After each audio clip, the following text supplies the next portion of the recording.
wanted to get to be on my side, and I started delivering like the first two verses of Scar's song in order to cast Enthrall on them.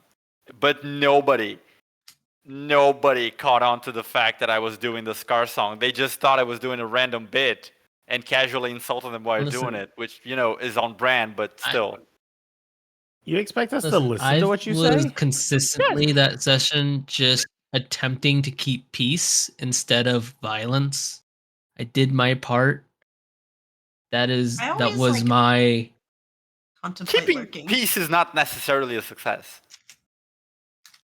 That's my contribution to the day. That no one got shot.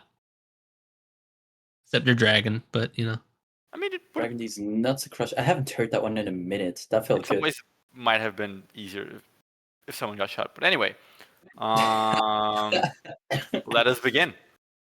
Police in America be like, we're in our. We have like a little bit of a. Truly an American now, guys. We've converted them. Yep, finally. We have a small bit of game stuff to solve, and then after that it's just out of character chatting about the game so far. It's gonna be kind of like free format, but still.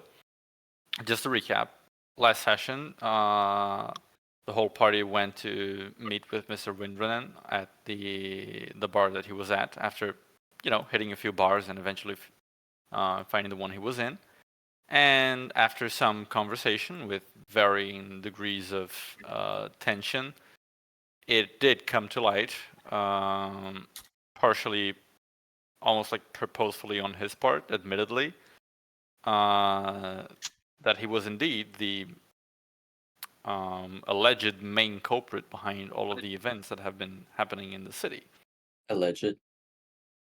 I mean, he alleged things. Didn't prove anything quite, but he confessed to it. But confession does not mean that he actually did it. Still. Are you trying to make me feel bad for him now? I'm not trying to do anything. I'm just throwing shit at the fan and seeing what sticks. There was a lot of discussion about things, and also questioning of his motivations and other things. He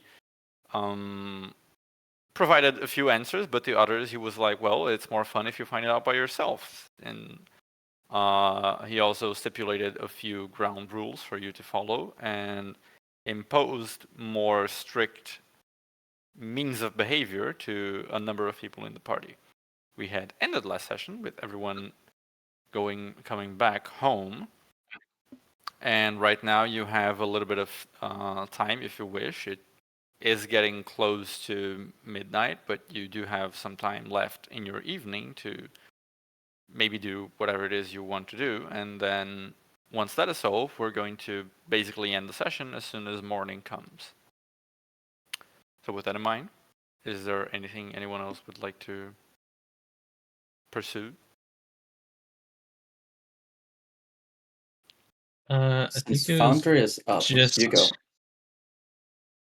I think I was just studying the eyes with someone. Remember exactly who? You were studying my eyes. Studying your eye with your one eye. Yeah, I was sitting I love there, that we're sitting down studying one of your eyes with one of your eyes out. You have to generate that. It is a wonderful image. I'm just sitting there, one eyeless. I can't read, so I don't know what to do with my pastime. That's why Lily is reading too. It's a great growing experience for both of us. Wow, that's a fantastic image. You have to generate that one. It's us in a circle, Lilia reading to me sitting there eyeless, and she's just studying the eye. It's so good. The hard limit is 3. Oh man, I'm gonna have to sit down and. It's so good. Damn it. Well, it's gonna take a while. What exactly is happening? Studying the eyes to get a better understanding of them, to then, before because Maisel wants to try to break one of the curses, and I'm just like, that sounds like a nice idea. I don't know if we can do it, but I will make the most what's the word? Informed choices by studying them best I can. Iluna's approach is to try and understand the mystic eyes, and kind of like to get a better idea of what Marcos are capable of. And then from there, we can scale that into being able to use the Asuna materia and Mizell and Luna's ability to kind of absorb ether to try and suck the spell out of them, like you say? snake venom. Trying to suck it. I'm not the only one who heard the suck, right? Yeah. Yeah. Suction. Okay. I was just Maybe trying. I'm just trying the really most hard to have, mature one. Don't try restraint. so hard. I'm trying to have restraint. Okay, so which eyes do you want to study in particular? Which ones do I think are most like his, just based off of I guess experience? Roll.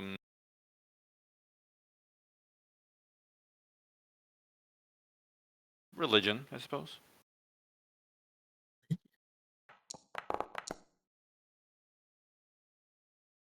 All right. So, presumably, right? As far as you are aware, Marco was the one who turned Priscilla into a vampire.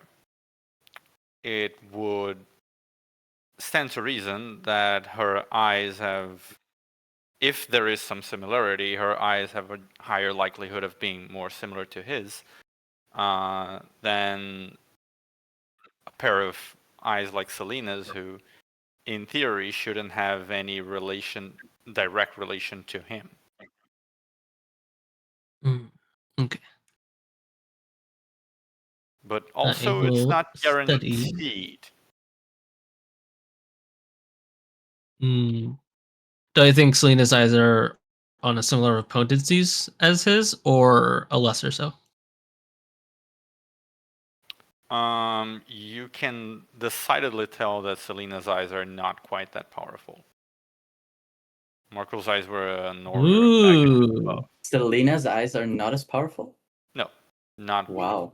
It may Not just by be a of lot. where Do the their powers power of the- lies. Yeah. We did get an idea. Like, he's from the diary entry where, like, he said his eyes were his greatest asset or whatever, and he mentioned that he was not as powerful as Selena, so he's kind of making up for it in other ways.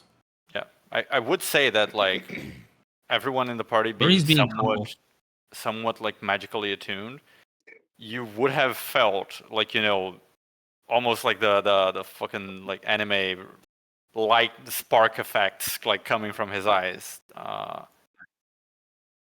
as he, Like in a as flirtatious kind of way? No, in a that is a very powerful thing kind of way. Like, it was perceptive that you were before an incredibly powerful magical object, Mhm. much more powerful than the magic that was emanating from Priscilla when she was fighting you guys, which she was constantly using the magic in her eyes to fight you, and the sort of like passive magic that oozes from Selena's eyes. You never saw Selena using her eyes, actually, because you found it in her corpse, but they're still like moderately magical. Also, just to be clear, he could always just be lying about being weaker. He was like, "Oh, I'm nowhere near as strong." And I was like, everything this man has said to us has been a lie. So like, why? He's breathing. Or not he's everything, lying. but like, He but had like, broke, but like, yeah. so much of what he says is lies. Like, what? Or like, Either maybe he obfuscation, means that. Maybe half-truth, he's just, truths. yeah. Maybe he's just being purposefully humble. worded. Yeah. If you breathe, you thought. If he breathes, he's a thought. Like, Actually, on like that bitch note, could have been like, she could bench press more than me, sure. if the illusion that had been applied, or like not illusion, but the alteration of our perception that had previously kind of clouded our vision was lifted retroactively, including like in those memories that Mizell got, is there any way that he can kind of think back over those memories and tell if there were any parts where Marco did deceive us? Ooh. Can Are you trying to retroactively get tells based off of? Can you run that by me again?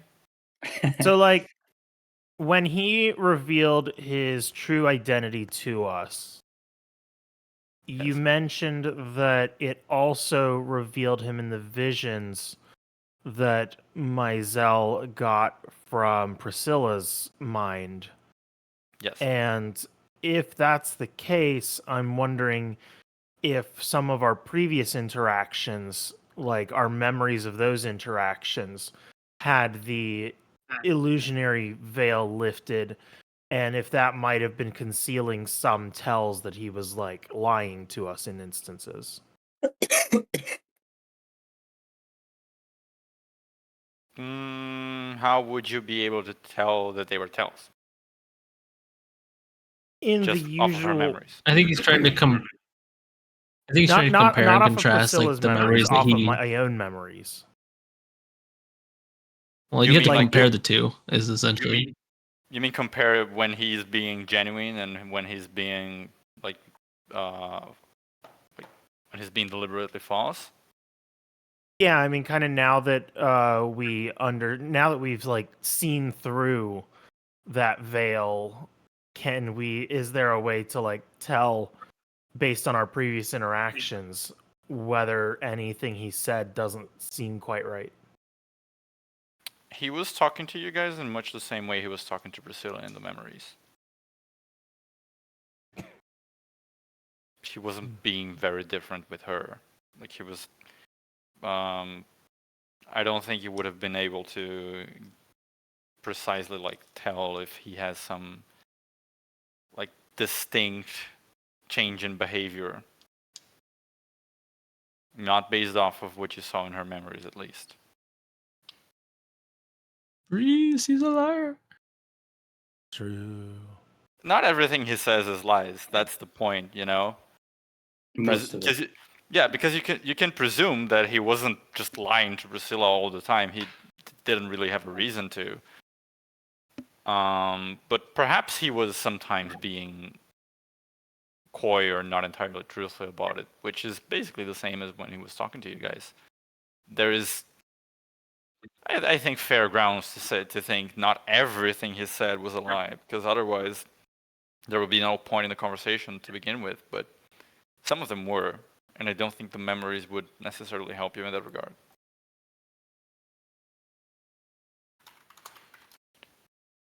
Fair enough.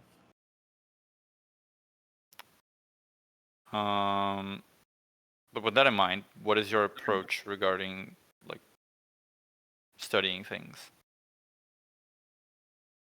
I'll study Priscilla's eyes. See if there's any sort of. I'll. I'm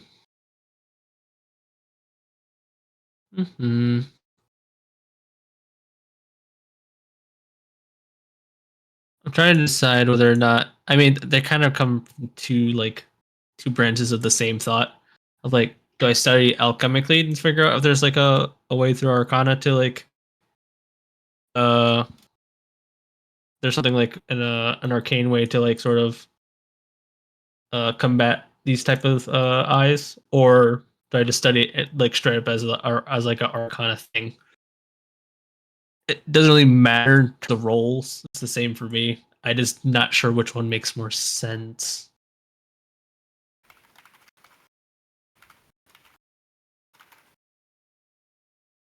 But since I have Selena's alchemical supplies, I guess I'll do that one.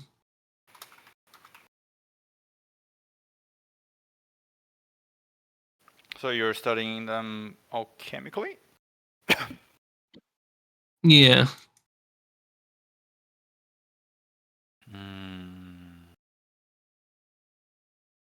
Sort of in hopes of like a deeper understanding of how the eyes sort of like process. If I can then think if there's any sort of natural ways to get rid of like a curse that they might use. Though if I do think at a certain point, if it's just more of like a just a better understanding of it from an Arcana standpoint, just like from a magical thought process, then I guess I'll just give up and go that route. If none of this matters, I'll just do the roles of my Zell and try to do what we did with the curse. Yeah, because like this is not an alchemical product, right? Like I know they're like biological technically, but they weren't made with alchemy or with substances. You could maybe run a few lab tests to ascertain like some chemical characteristics of them, but I don't think it would pertain much to the magic that they are radiating in a way. If you study them from an arcana standpoint, that is possible, but I would say to someone with your means a little time consuming, because you're not like a full-fledged mage, right? For you to study it from a purely like scholarly viewpoint, run tests, etc. Again, very time consuming. This is a complex magical item. If you wanted to like sort of like give it an sort of like I'll just try to dispel it with Myzel then. Spend Yeah. energy doing this. Because if you were like a higher level mage, I would say that perhaps even if there is no specific spell for it, you could run like sort of like a magical X-ray through it to discern some things. But I think that would be a little beyond what a half-caster would be able to do at this level. Do we base it off caster or proficiency in a skill? I mean, both, right? Because that's what I mean. If you have like the kind of magical power that takes to cast like level 4 or 5th level spells, you might be able to like use your own arcane senses, like because it's pure magic, to study it magically. But since you don't, you have to study it like with skill, and skill takes time. Yeah, I'm just not gonna waste my time then. All right, in that case, what are you guys going to try to do? I might as well try to dispel it. I wish to know what the book says at some point. What the what? What the book says. What book? Your book? Yeah, Marco's book. I mean, you've read it, right? You said to read the book. Have I? I mean, I have, but like, I want to have a more in-depth understanding of it. Yeah, you can start In reading. death? Well, it's like we're having Lilia read it to me. Why though? I don't Because he remember. doesn't I have his think. eyes right Because his now. eyeballs are out. Oh, that's yeah. But also it was a team bonding exercise. Yeah. Oh yeah, you're holding it for her because she can't hold it herself. Yes. Yeah, and Yeah. she's trying to learn how to read faster. At a Right. pace that The would be subplot has acceptable been to that me. Lily is very self-conscious of the fact that growing up she didn't have a lot of opportunity about books, and now hearing Rala and Noah talk about books all the time, she wants to be able to be part of the conversations because she has FOMO about it, but doesn't know how to get over the fact that she doesn't really know how to read very well. Right. There's been a very quiet subplot happening over here. Quiet, you say? I heard that shit ages ago. Sadness. It's a fairly lengthy book, so it's gonna take a little bit of time as well. Like you're not gonna finish it like right now. You can maybe start it tonight. Especially with Lilia being the one doing the reading, because Noah being an avid reader of books would probably be able to finish it in a few hours, especially since he already read it once. But this His book is like WPM a read speed is like elite tier. yeah. This book is like the size of the size of one like Lord of the Rings book. It's pretty hefty. Ooh, Yeah, it's like a fantasy novel and all. I love that. Tell me everything. I'm kicking my feet. What's going on here? What's happening? Well, Speak to me, Lilia. I remember most of the beginning, Lilia, but go for it. And then she Am I starts reading. now I'm being probably... given this? Am I now winging this? I don't know, but as you start reading, probably I will be mouthing along because I will have remembered parts of the beginning, of the opening. I've said it to myself so many times. Yeah. I can't imagine that Noah doesn't do that. The thing where like you kind of correct someone when they are struggling a word, Yeah. but he does But it he's just got it a little memorized. like yeah, but he does it just a little too much. Like usually it's fine. Someone like you're just like atrophy. It's like yeah, thanks. But like no, it's like a little bit like all right, how about you It's like when I shut the see her fuck up? struggling with a word, I don't wait for her to figure it out. I give her the word. I'm like, yes, move on. But yeah, the Wizards of Summerhall is sort of like an anthology series. Even though the prose and the length itself is comparable to Lord of the Rings, in that sense, it's a little closer to The Witcher, if you're familiar. Like, which is several stories that involve Geralt, and in this case involve the titular character, the Wizard of Summerhall. He's never referred to by name. It's just like the Wizard. In different circumstances, and it's not necessarily in chronological order. Sometimes you get like a story that is near the end of the book, which is like very early on in this wizard's life. But as you start the book, it's a very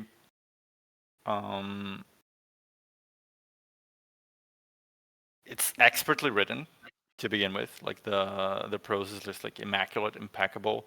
It's very involving, and it has this character, the wizard, which is a fellow that is very skilled at magic, but not very skilled at people, traversing through different situations, some of them more traditionally reminiscent of medieval fantasy, you know, like kings and courts and queens, and others that are a little less of a staple, such as, oh, the wizard gets hired to investigate the lair of a certain creature, and this lair leads to a portal to beyond, and there is an adventure to be had there with extraplanar beings and all.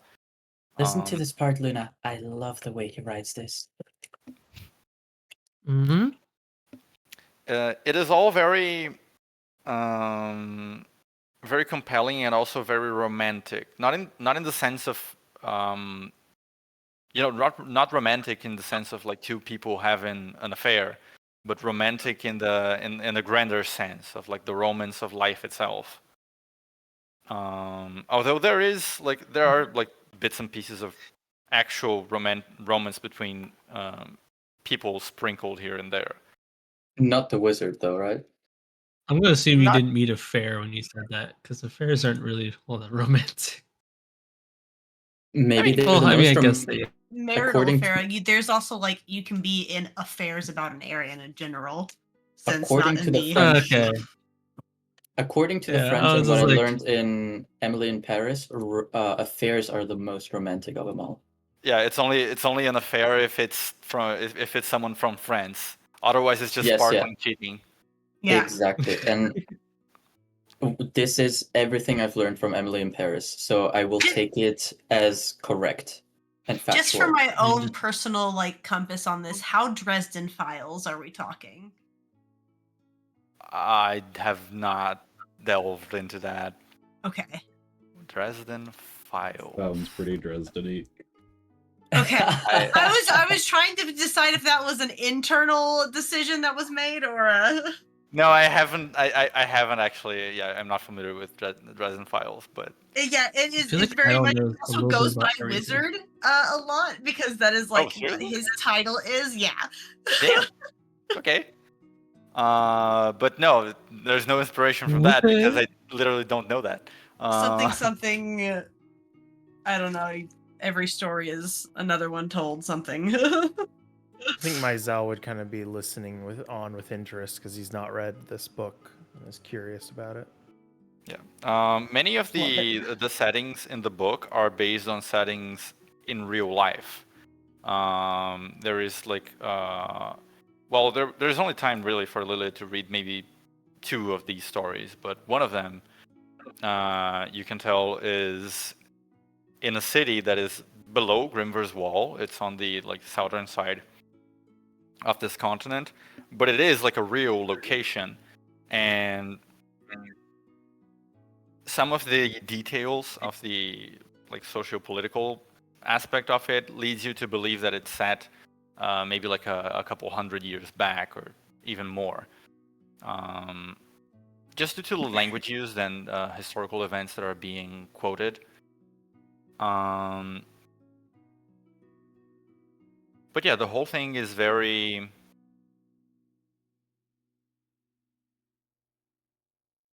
It's a very rich book. Like the characters are very vivid, and there's a heavy focus not just on the adventure itself of things, but also on the way that people relate to one another. It's a very character-rich story. It doesn't stop to like, give everyone a fucking 50-page backstory or something, but it just always sprinkles a little bit of, the bonds between people, and the way that people speak feels very natural and organic. And the wizard navigates those things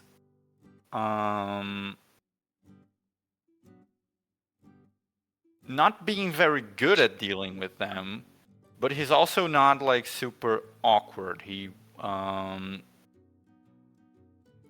times he feels like a little bit of a misanthrope, and at others as a little bit of like a misunderstood genius of sorts.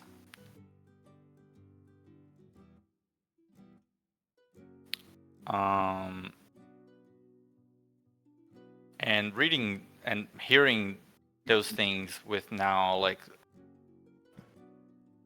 having been told to read the book essentially by the author himself, Noah, it kind of begins to put things in a new perspective, especially as you are probably questioning yourself, like why he told you in specific to read this book in specific.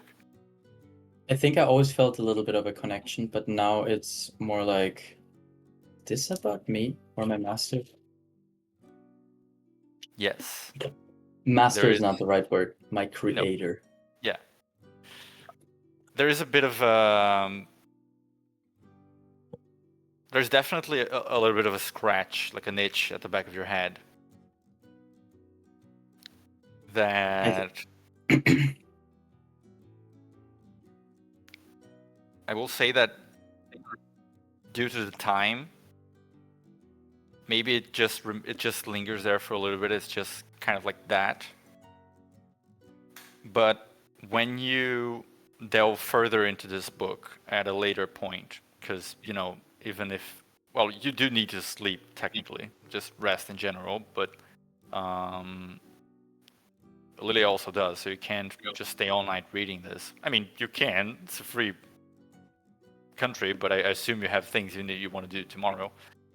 But when you actually have like a proper session where you will get to like half or over half of this book, whether that's tomorrow or another day, there is a possibility for you to maybe access something further. Lilia, that's enough for tonight. Thank you so much. Might I have my eye back?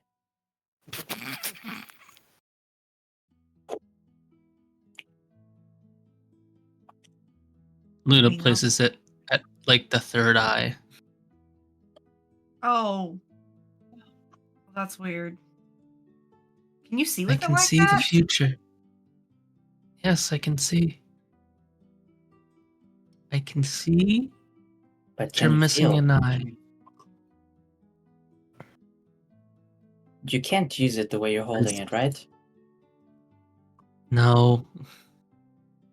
Well, pass it back then. Gives you the eye back.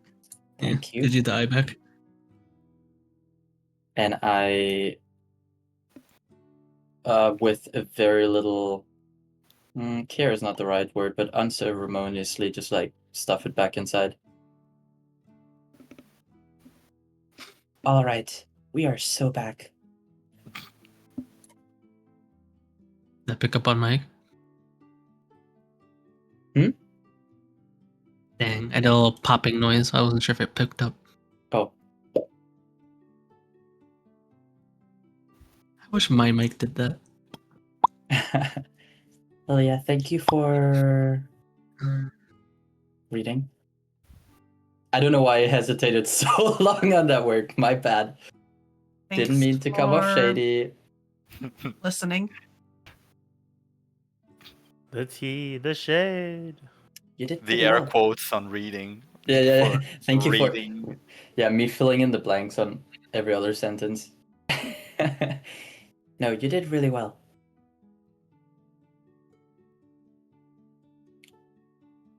Maybe next time you won't have to correct as much. Was I correcting you too much? I thought I was helping. My apologies. Not too much. It was, some of them I was figuring out, but I know you're just excited to keep the story going.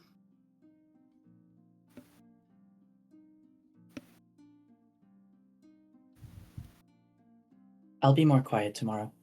If you need help, you tell me though. I will. Insight check, will she? You're all so cute. Can I roll an insight check to see if I mean, she she's not actually will? deceiving. Okay. No. Nice one, thank you. I just like squint at you. Like, yeah, sure you will. She's gonna do the most like, It's the what? Well, It's like, why would I lie? But why though? why did he get the cool cut in for rolling a 1? I feel like something is broken there. No, because That's what he set up. oh, this is just my default now. Sick. I So mean, you sick. could Awesome. set it up to be Yeah, whatever you want you it. should go set the that one to the crying. Yeah, it has to be like. Wow. You picked the wrong macro. I Yeah, haven't not touched accident. anything. Where was this? And dice Sorry so to- nice. That's so nice. Nice, so dice. Nice. Nice.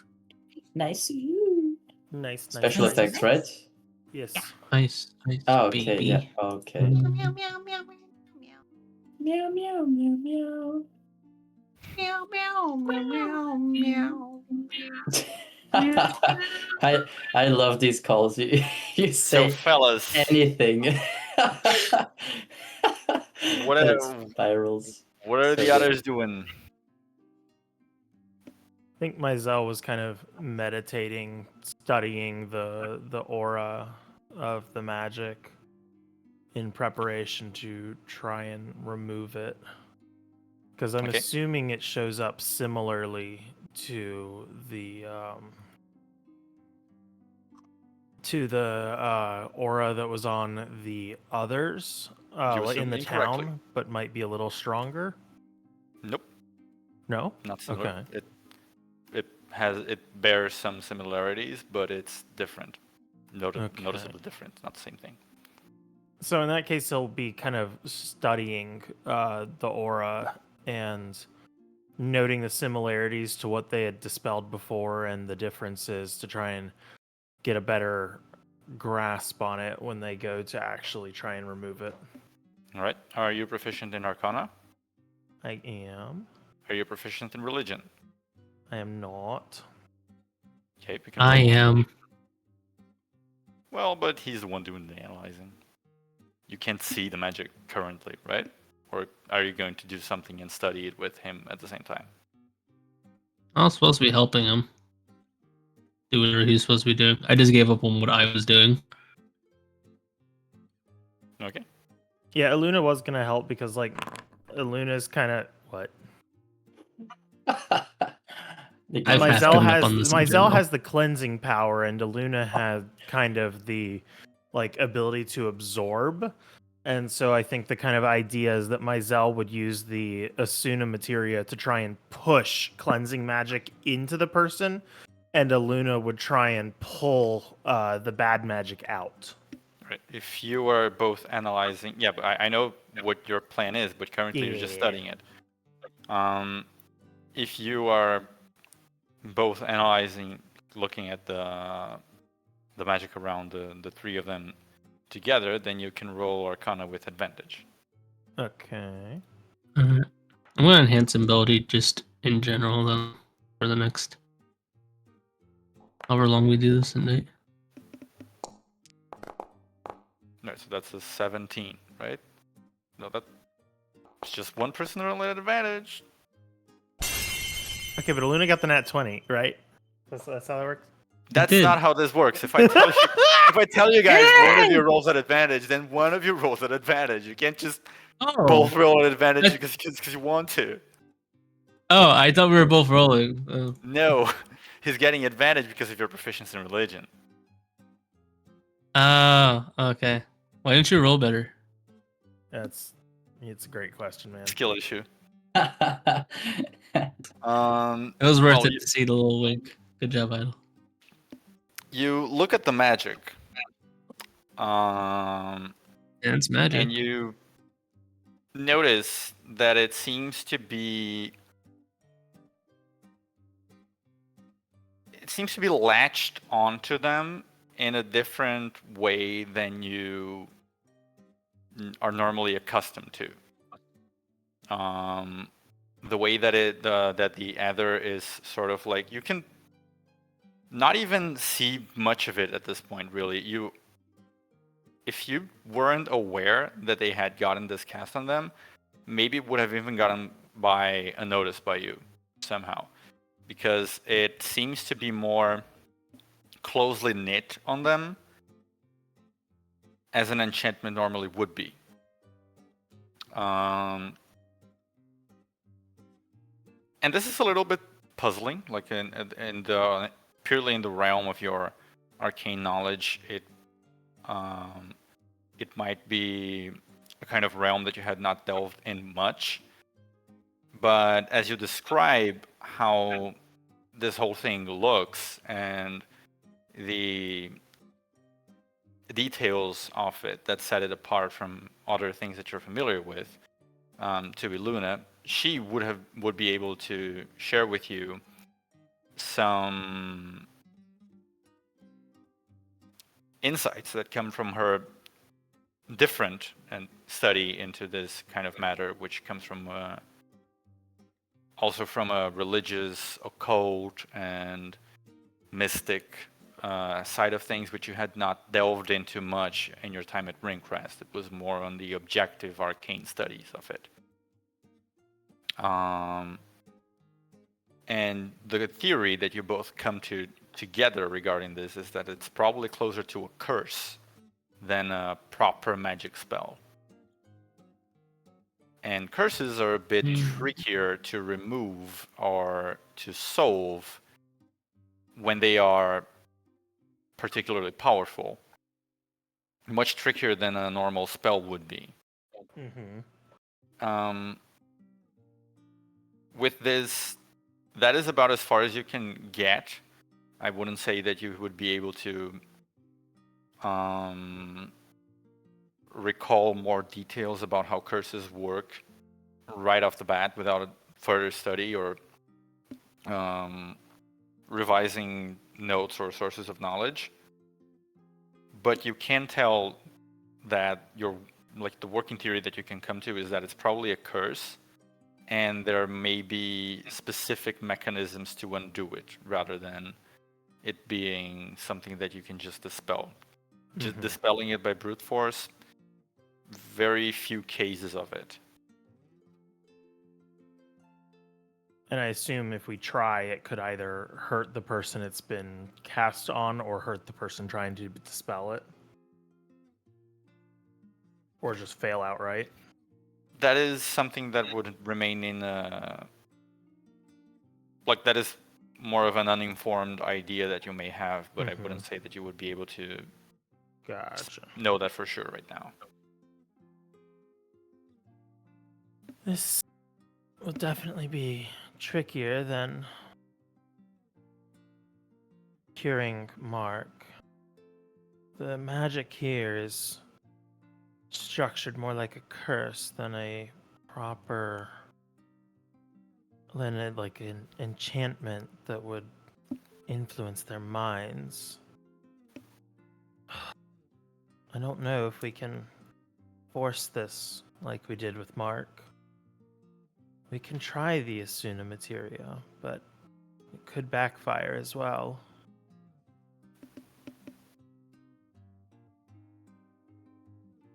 I do have the spell Remove Curse. Could I take some of the knowledge from that and apply it in this?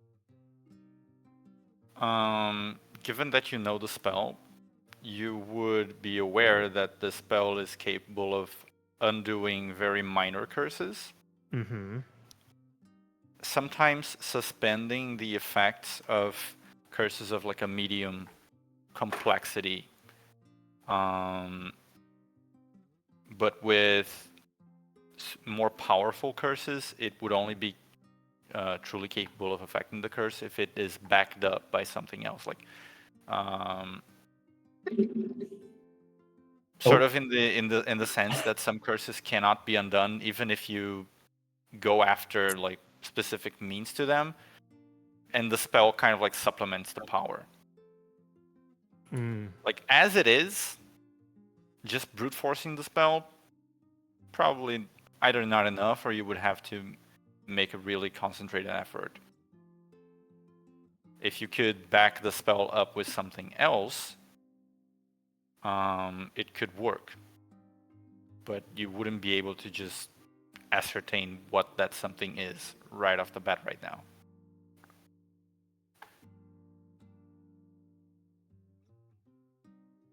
Gotcha. So Haven't played one of those in a minute. what? Gotcha. And if we did try to brute force it, Ignored the we fuck out of me. could accidentally feed it more magic and make it stronger.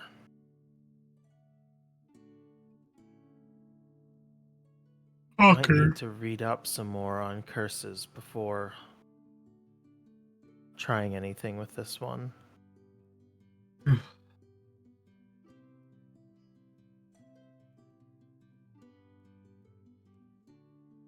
I'm not saying we can't try anyway, but without knowing more, it was difficult enough to free Mark from the enchantment. This curse is another beast entirely.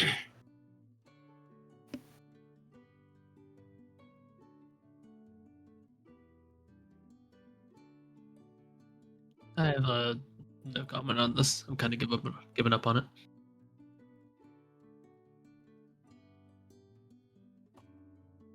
I didn't catch that. I don't have a comment on this. I've kind of given up on it. Oh.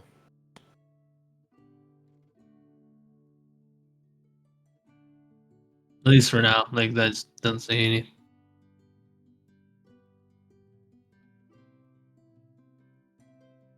I could try doing some more research in the Temple of Hestia. I'll just have to be careful until then. How's You Rolla need somebody to doing? come with you? I actually was curious as It's well about how Ralla's doing right now. Not to make Idle die, but like you could type maybe. Oh, Yeah. Idle's typing's- AFK as well. Anyway, Exposed. well, I mean, you can't read anything if it wasn't written by Marco himself anyway, right? Not certain you would be able to help unless you have another idea.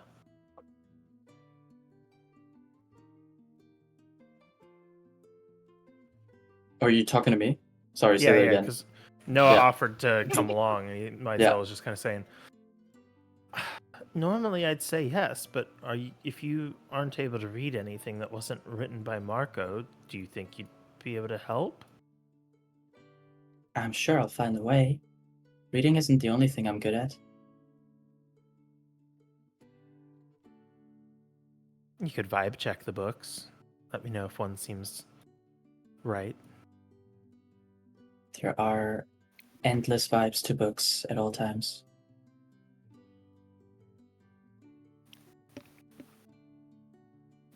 Do you read much, Maisel? Sometimes, though most of my study is from practice and practical experience and hands-on classes, not it's the study of books like yours, but I have read a couple of novels. Which ones? Oh god, you're gonna make me go here. Time to make up shit on the spot. Well, In D&D? see, No way. See, Yeah, see yeah, how yeah. it tastes. right, dude. right. Back home, we had novels about how life was on the material plane.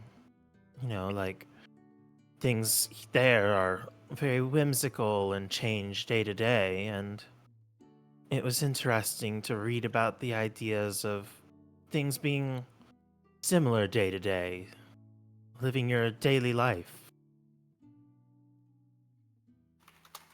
So things change less here than they do in your home plane? Still change here, but over a longer scale of time. Where I'm from, you might wake up one day and the landscape is entirely different from the previous day. How does that happen? The Fae is an ever-shifting place. It comes and goes with the whim of the land, really. And everybody there is okay with that? Well, when you grow up like that, it's just what you're used to. You learn to navigate the world in different ways. I guess. Do you change much? As much since I came here, but back home I would dress differently every day, deciding what I felt like on any given moment. Our appearances would often shift as well. So you're not always like this. Well, the magic of the Fae is less powerful here, but it still runs within me. What is your favorite thing about you that changes? I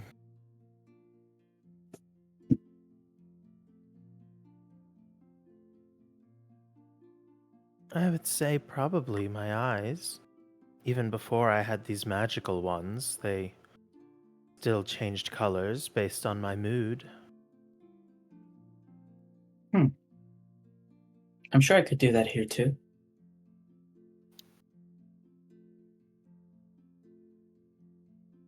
You're welcome to give it a try. I'll change my eye color. I have no means of doing so. I'm just throwing shit. I'm throwing shit at the wall. I'm like DM. You're just closing your eyes, like squeezing them shut, and then you reopen them, and there's the same color. I will use up my my disguise self just to change my eye color for a moment, and my eyes they're not red or lavender anymore at this point, but what are yours like right now, Mazel? I think right now they'd Right now. probably be a kind of a deep emerald green, as Myzel's kind of contemplating in thought. Mine will be a deep emerald green, as I'm not contemplating in thought right now. I'm just being smug about the fact that I can change my eyes, but yeah, they're changed now. They're green as well. I'm sure you could do this too. The spell is simple.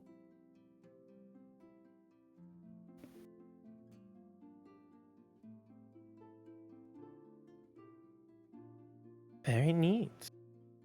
Although, kind of like letting it go according to its whims. And if I say the word whim one more time, someone slap me. Just according to how I'm feeling and how things just go with the wind. I don't So want to close. force myself into. Yeah, shut up. I don't want to force myself into any one appearance. Just vibe, you know? I kind of get it, but also not really. This is the only appearance I've ever had. As far as I remember.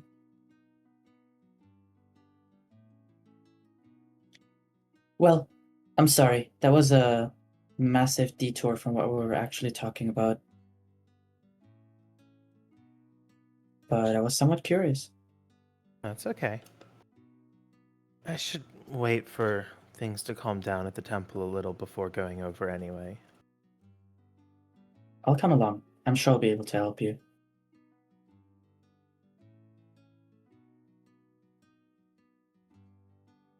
Very well.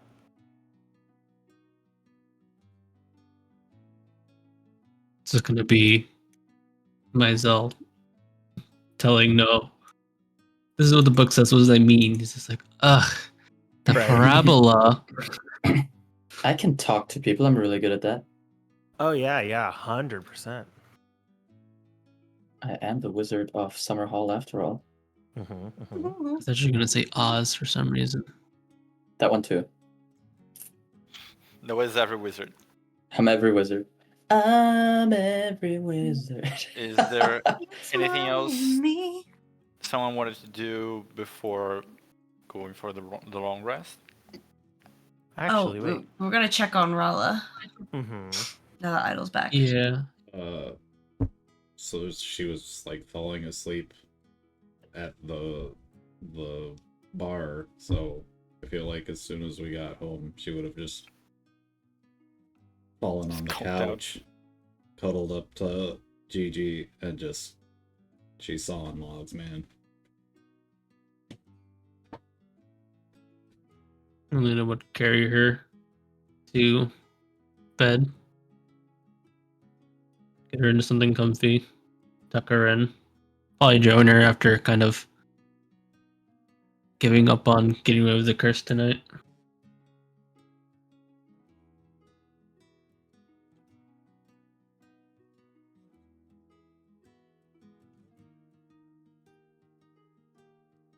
Okay, any other pre-nighttime activities? Nothing from me. Okay. Actually, I was gonna ask Noah, do you think the library has any books on curses, or maybe probably the best place is the temple? They might be in the forbidden area. The library has a forbidden area. Forbidden. I thought all libraries did.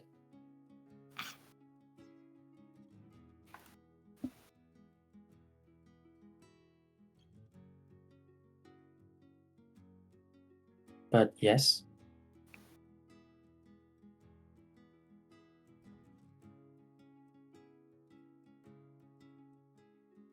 Have you ever been there?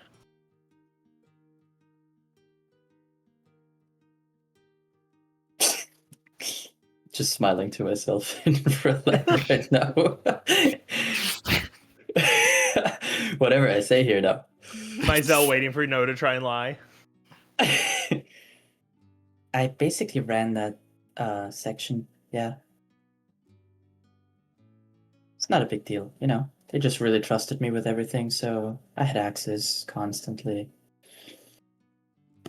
Well, then you would know if there was a section on curses, wouldn't you? Or some Yes, books? I would.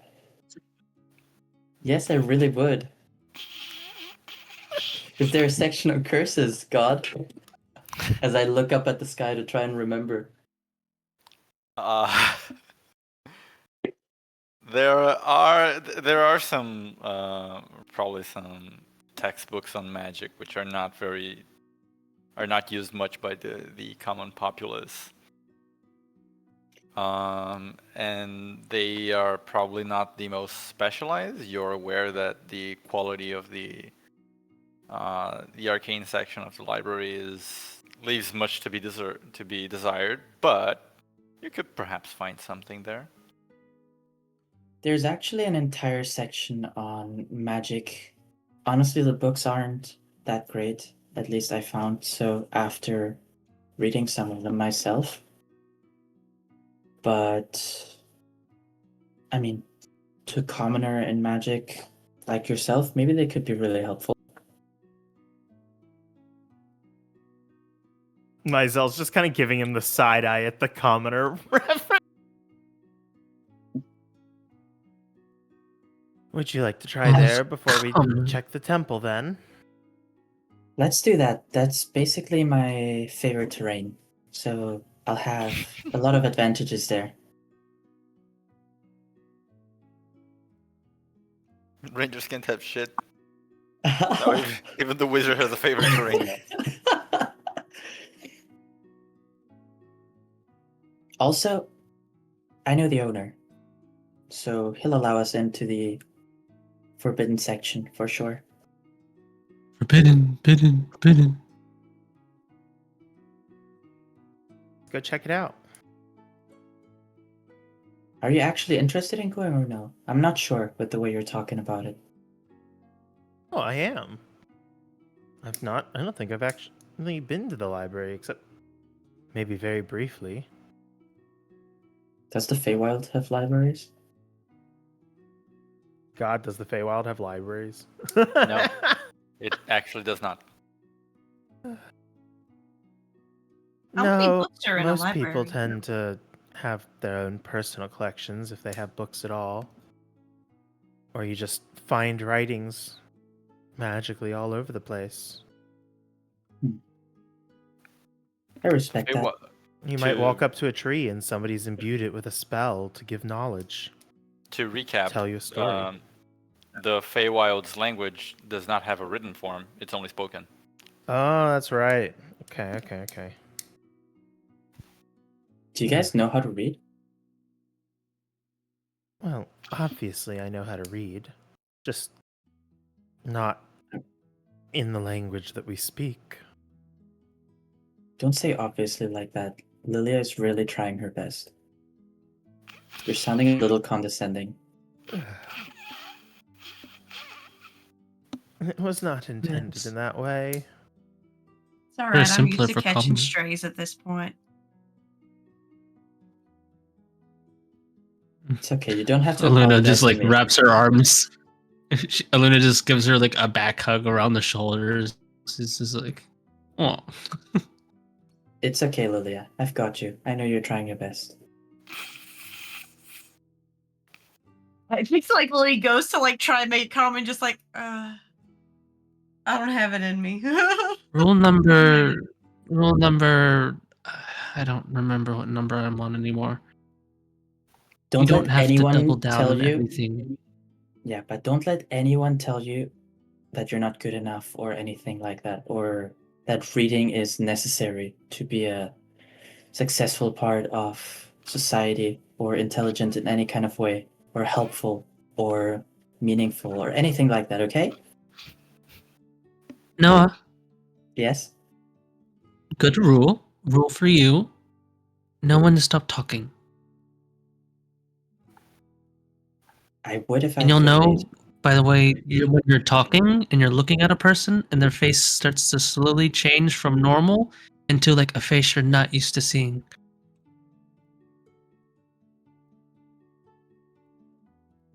I'll keep it in mind, Mom.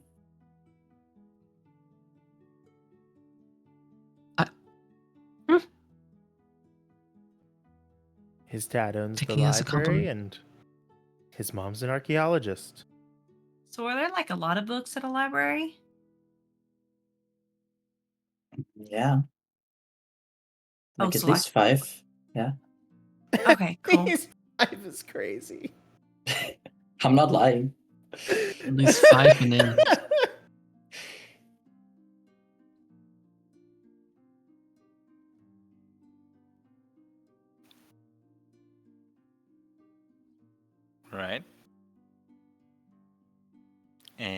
I'll go into the library. I'm not going. Yep. I probably shouldn't go because I probably shouldn't touch things. Lilia just shreds the library.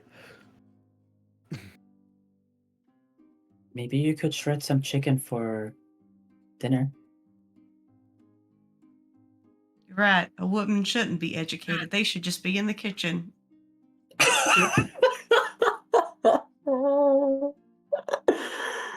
Holy shit! God, do We're I officially double going to down hell. on this? Do I double down? I didn't say all that, but it might be good for you to teach Rana a Luna little bit as starts well. sharpening her knives. You're right. side I eye. must get the domestication practices started at a young age. Might as well teach Rawl to cook. Is that considered fixing something or destroying something? I don't know if food counts as one or the other. You know, they say fixing dinner. Yeah. Marco Windrennen actually had a book on domestication and its benefits, but Oh my god. now that I know him a little bit better, I'm not so sure if that material is really to be trusted. I'm not sure I like what you did there. It's the vibe I got. It's the vibe I got. I was like, What? He would. What? You're gonna stop him? Sips my tea. Yes, he would. I'm not gonna stop him now. I'm just gonna leave it to you guys to think if that's true or not. How long do you think it is until he gets a podcast going? I actually heard about those too. Get it? No. Go to the library. Come on. Mizell, help me keep an eye on whether they have that book in store at the moment. Now. As I'm leaving, I whisper to him, okay, but really help me look because I can't read unless it's from him. I will domesticate you. You hear as you're walking out. Let's go, Mizell! And I grab your ankle because you're shorter than me and I like drag you out the door. Oh my god. You realize it's almost midnight. Yeah. Shit, we have to sleep They don't first. sleep. But it's closed. They I thought closed you at could get in 9:30. since your dad owned it. My dad didn't own it. Oh. He's a nice guy, but he's really not my dad.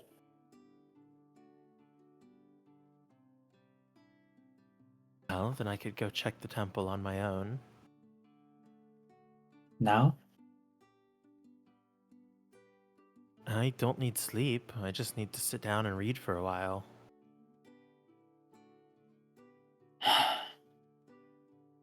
Be that way, and I'll go rest.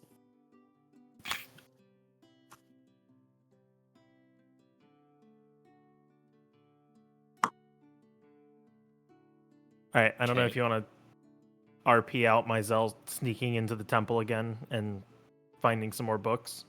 Are you gonna Or go into do the something temple else. or library? It's think he's- nighttime. I think, yeah, like the library's closed. The temple's easy to get into because you can just sneak through the front entrance. And honestly, I think Mizell is more inclined to check the temple because there's a religious component to curses. And judging by Noah's description of the library, it sounds like it's mostly introductory magic. So if there's any books on like removing curses, it'd be more likely to be at the temple.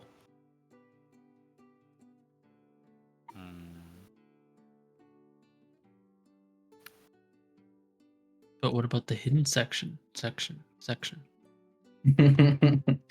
forbidden section. And actually, I mean, Mizell Right.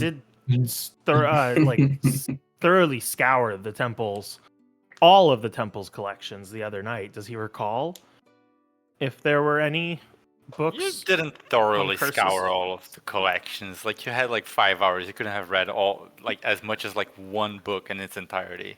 No. But like based on the titles, anything that might seem like it's about curses, because he did like scour most of the shelves in search of stuff on the vampires and the Crimson Core and Blood Magic. You would have maybe in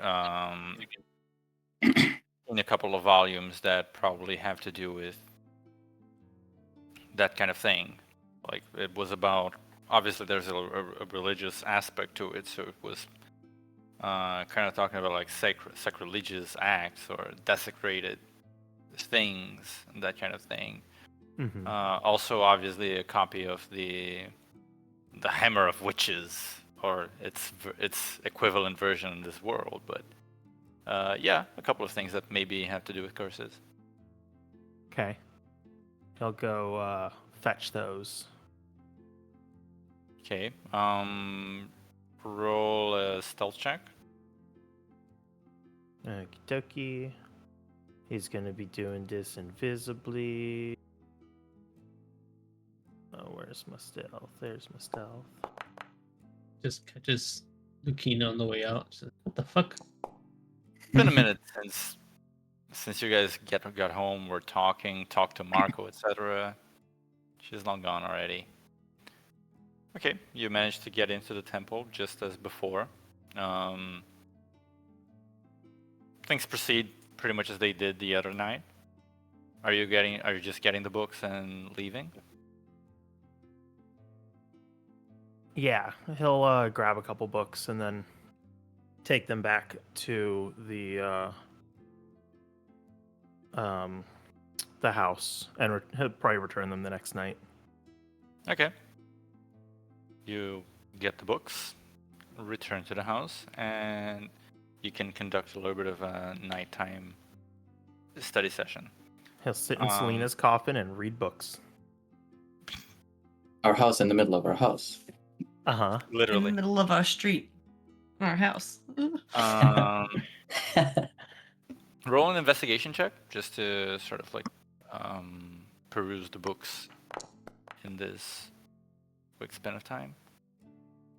Okay. Okay. I'll spend 2 charges from my eyes to bump that up to a 26. All right. You scan the books and start reading them, sort of like flip through them, trying to find relevant passages.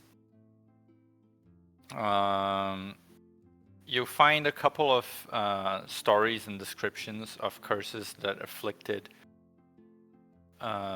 certain places. Sometimes they afflicted whole places, sometimes they afflicted people. A lot of the time these curses were spoken by someone, like there was a declaration that came with the curse, and at many times the way to undo those curses had to do with whomever created that curse or whatever caused the curse to take root. So the targets and the kind of target that the curses were aimed at could vary, and they usually had something that they were anchored on, sort of. You know, it's someone's regrets. At many times, curses are born of intense, like hatred or negative emotions in general. Also sorrow, or just people dying in a certain place, or tragedies happening, like a lot of negative feelings gathering in one place. And usually the way to undo those curses was to target directly the source of these negative emotions,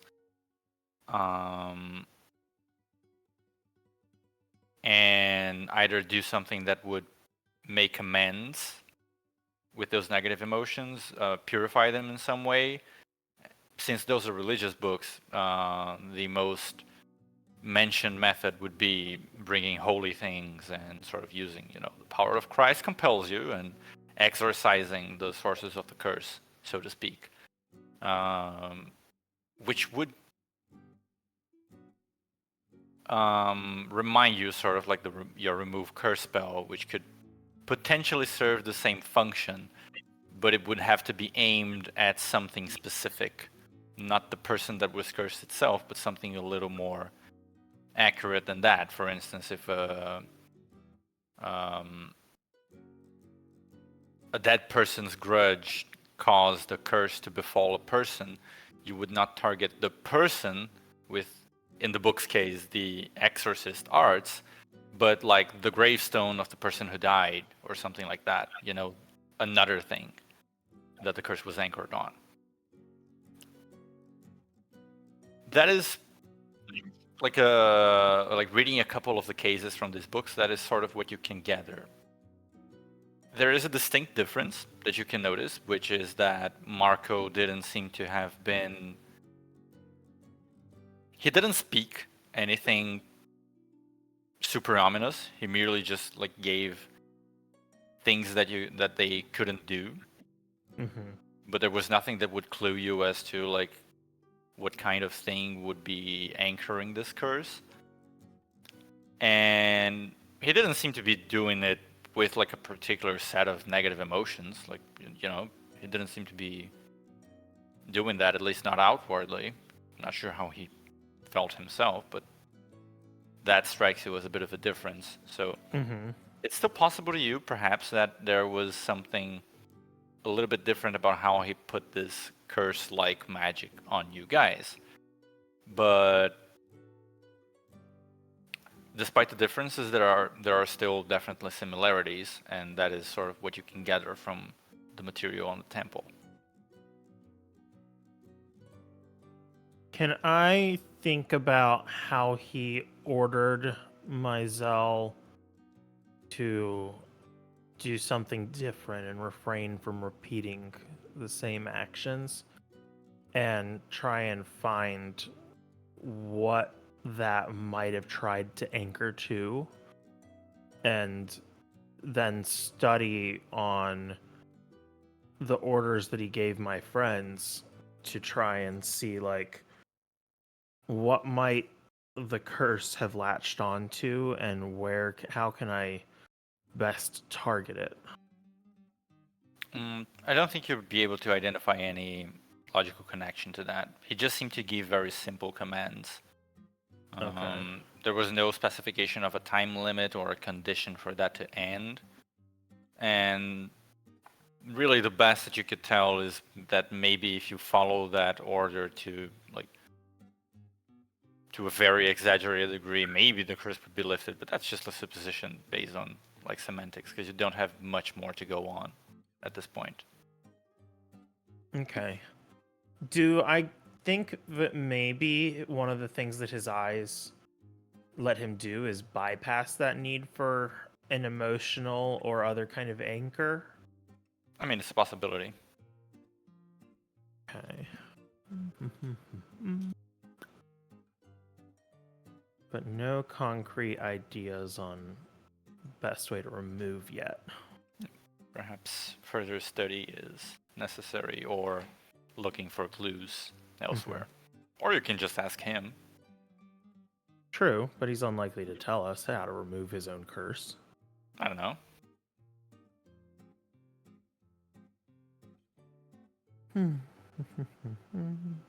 Unless we got him bragging about his own eyes.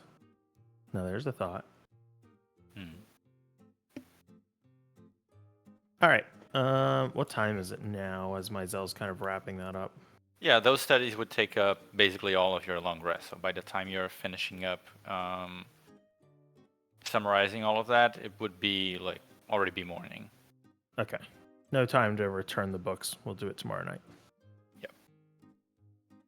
And as morning arrives, you hear a knock on the door. Whoa, that was cool. Was that a door? I think Lilia's probably already up and would answer or check to see who's at the door. There's like this young boy, maybe 14 or 15, like this brown hair with freckles, slightly pointy ears, with a bit of a beanie, He's got a mail bag, and you've seen this kind of thing before. He's clearly like a courier of some sort. He's got a bunch of mail on his bag. Is it the usual suspect or a different guy? What do you Like the I don't The know that we have a screamer. usual delivery guy. no, Have like you- the, have you the- gotten deliveries before? no, I mean like the screamer guy from the streets. No, it's not That's the the town crier. Yeah, It's He a could have courier, not a multiple jobs. crier. I mean, yeah, but You're right. You town can have a crier side is- hustle. yeah, Yeah. we'll have. I'll have text for the town crier in our next session, but it's not him. No, I'm Huh? scared. Can I help you? Good morning. You all are Mr. Noah. He kind of like reads from this elegant-looking decorated piece of parchment. This is Noah Westergaard, Lilia Elm, Rala Soak Mully, Maisel von Windblume, and Iluna Shandora. I mean, on one of them, yeah. Yeah. Oh, well, this is for you, ma'am. He hands you this very relatively big Don't- envelope. Lily Someone goes to grab stop with her that. hand and goes, actually, can you just, can you like put it between here, I'm just gonna put my elbows together. If you could just like put it right there. Got it. Maisel will just kind of take the envelope. I was Thank you. figuring it out. I'm gonna need one of you to sign here, sir. Yeah, let me just. I'll do it. Yeah. I walk over there like this is the most important task I've ever been given. Okay, you literally cannot tell where you're supposed to sign though. Can you point on it where I'm supposed to sign and don't move your finger? Oh, it's right here where it says sign here. Surely I there's know. like an underline. I go, I know what it says. And Can I quickly read what the form that he's signing says? Yeah, it just says like I hereby hereby declare that I have received the package, and usual I do guarantee declare. that like he's not stealing someone's mail. Yeah. It's a proof of delivery slip. Yeah. And at the bottom it says like, visit our website I hereby now give my for eternal 5% soul. off. I hereby submit my eternal soul in all servitude from now in perpetuity. Yeah. Sign up to All right, newsletter. You sign it, and the kid just kind of like, oh, thank you. Good morning. Shouldn't you lead with that? Probably. I'll make sure to do that next home. Go on along, young one. Be free. Gives you a weird look, but scurries along. Yeah, you And go along. and that is where we're going to end our session for tonight. Bit of a shorter one, as previously. So we don't get to read the mail. This Oh, is you just sure? like IRL. Well, yeah, I was like, we could end it after you read the mail, or we could just end it right before, and I think I like that more. I'm jesting. Alright, man. Presumably, it's our invitation to the ball. Presumably. And Invitation to my balls. okay, now that we've ended the session, just one note for the cursed people. You can, if you want to, ignore the order, like enact against it. But it is going to have a cost for you, very steep cost. I'm just saying this because, like, if there is a situation in which you really, really feel like you really want to or need to go against the spell, you can do that. You can choose to do it. but I'm just saying that your character would feel like very averse to the idea unless it's really life or death. And if they do it, This is shocking. like this is obviously like very like an adaptation of the Gia spell, but don't think you're just gonna walk out with like 5d10 psychic damage. I was literally gonna say like this is just Dakafai making Gias what he wants it to be. Yeah.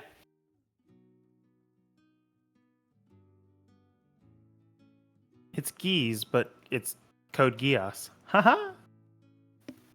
Yeah. Marco's eyes got like the little bird flying. Yeah. But anyway, that's the session for tonight. So that's our actual gameplay part over and done with. As for oh my god, Lord Almighty. And now we move This on guy to... just received a nude. I got a different kind of DM. You up? And now we move on to the leisure part. Fellas, I don't have a script for this. I'm just free floating, spitballing, etc. I think we could go with if you guys have any burning questions, we could go for a bit of a round of what the fuck is up with that, the classic out of character game. So for starters, I'm gonna just leave it for story stuff and character stuff. Later on, I will ask for some specific feedback on gameplay and mechanics, etc. Just to calibrate my furnaces, so to speak, my brain furnaces. But for now, does anyone have something on their mind that they immediately want to ask someone, or do I need to volunteer? Other people, that is.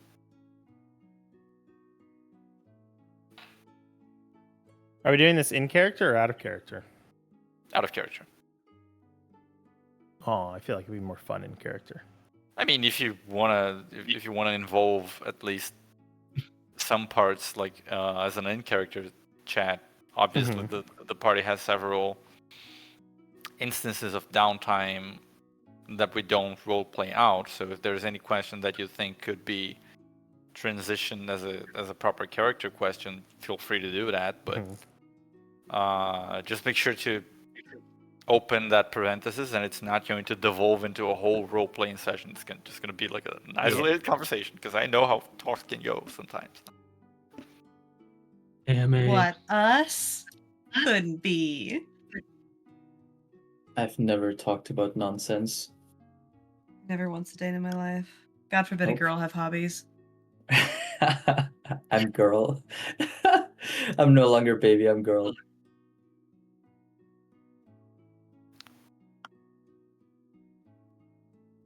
Somebody asked this girl a question. There is no question. I'm waiting for someone, but in that case, I'm gonna. What is the question? I'm gonna Gold. take the liberty of just volunteering someone. Nico, you go first. Oh my god, I've been promoted to asker. To what? I have to ask a guy who asks questions. I have to ask somebody a burning question that is on my mind. Yes, that person can be me if you want to Yeah. ask something about the game itself. Rala, what the fuck is GG? I've told you how many times. It's just a hammer, man. Just Smiley a hammer face. that used to be a hideout. If it's I mean, in it makes character, perfect sense. if it's in character, then I start ruffling my hair a lot. But it can't just be a hammer. But he I is. don't know why men just can't accept it's not a hammer. Crazy. What do you No, think? but he is? question for the DM: what has been your favorite character to write so far? Oh, that is a good question. You mentioned the first, but that's not necessarily the favorite. Yes, I did mention on after our Monday game, but so this is like a trivia for the ones that weren't there. Marco was the first character that I wrote for this game, like for the campaign as a whole. He was already written into Noah's like character little dossier blurb. Like he was always going to be the arc villain, etc. Oh, so he is. That's confirmed. I mean, he's definitely a villain, right? Oh no, you said it was ambiguous. It's still ambiguous. I never say he was the only one. There's more. But wait, Um, Did there's not more. hear about Bro and Maisel's fucking city that he's just ignoring. Maisel. But the most fun character to play,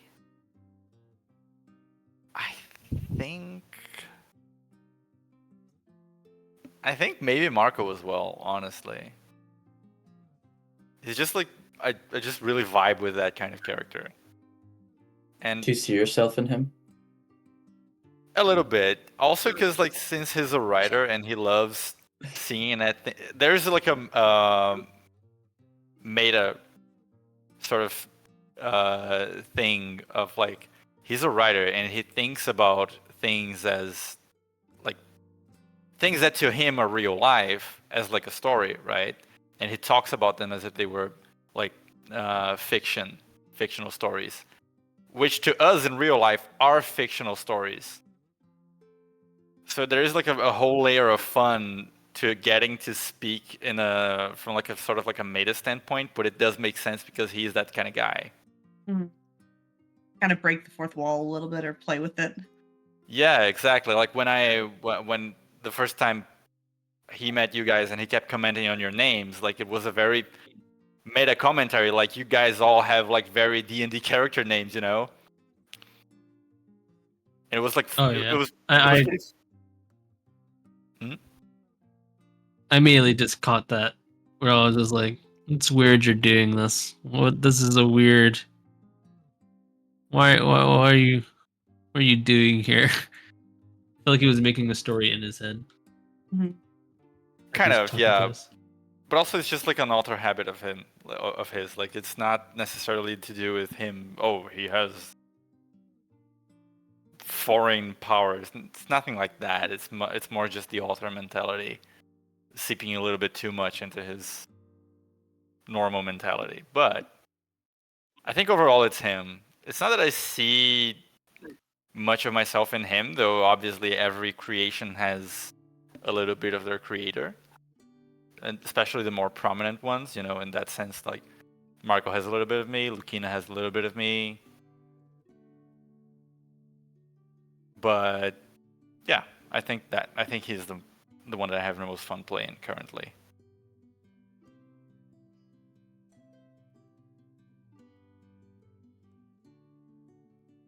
I'll accept it for now. For now, thank you. For now. Once Master comes along, he must be the favorite. Possibly. I really liked the other bitch that we fought. I don't remember her name anymore. Selena? but- Priscilla? Yeah. Or Selena. Yeah. No, Selena. Yeah, I have her eyes, but who is she anyway? Selena was also fun to play because she's not nuanced at all. She's just pure evil. You know. That's my kind of bitch. When Like when we first encountered her, I was like, oh Oh, my god. I was like, touch me. God, that step on me. Yeah, it was like I don't need to have any concerns about nuance or anything. Just making sure the right things seep through in terms of her backstory, perhaps. But in terms of personality, it's like no, she really is just a sadist. Not even a sadist per se. She just has no regard for other people as people. Just a sociopath. Yeah, As she should. and you know, from a certain perspective, like you know, she's a vampire, so. It's not like she doesn't see people as people. She sees people as a different species that is inferior to her. Food. Yeah, a spotter. Yes. She was also fun in her own way, yeah. But I still like the kind of character that Marco is a little better. But yeah. Good question. Who's next?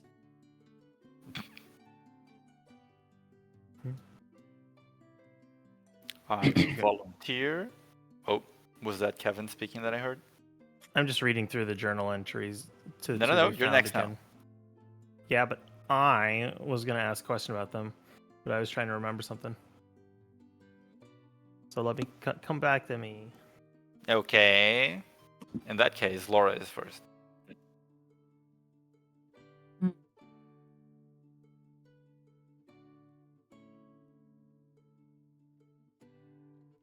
Take a sip of Silence water. of the Lambs. Mm. I was like, she ran away. Could you imagine? We just hear a door close. Actually, I could absolutely imagine Laura running away. we just Laura? hear we just hear like a Skedaddling. door. We hear a door open, close, and then we hear like an engine in the distance. Just your tires peeling on the road. Car in it. Oh God, that's so good. Looney Tunes as interaction. What was happening with the forge? The Forge? Yeah. You can't tell you. The Forge. What? In what regard do you mean? Because like I couldn't figure out if it was like why they were locking all the people up in the forge for there to be the giant mecha thing. Because it was with the like they were channeling. I was just really confused of what was happening with the forge. Well, the workers at the Forge were working, Yeah. but they were being sort of like kept.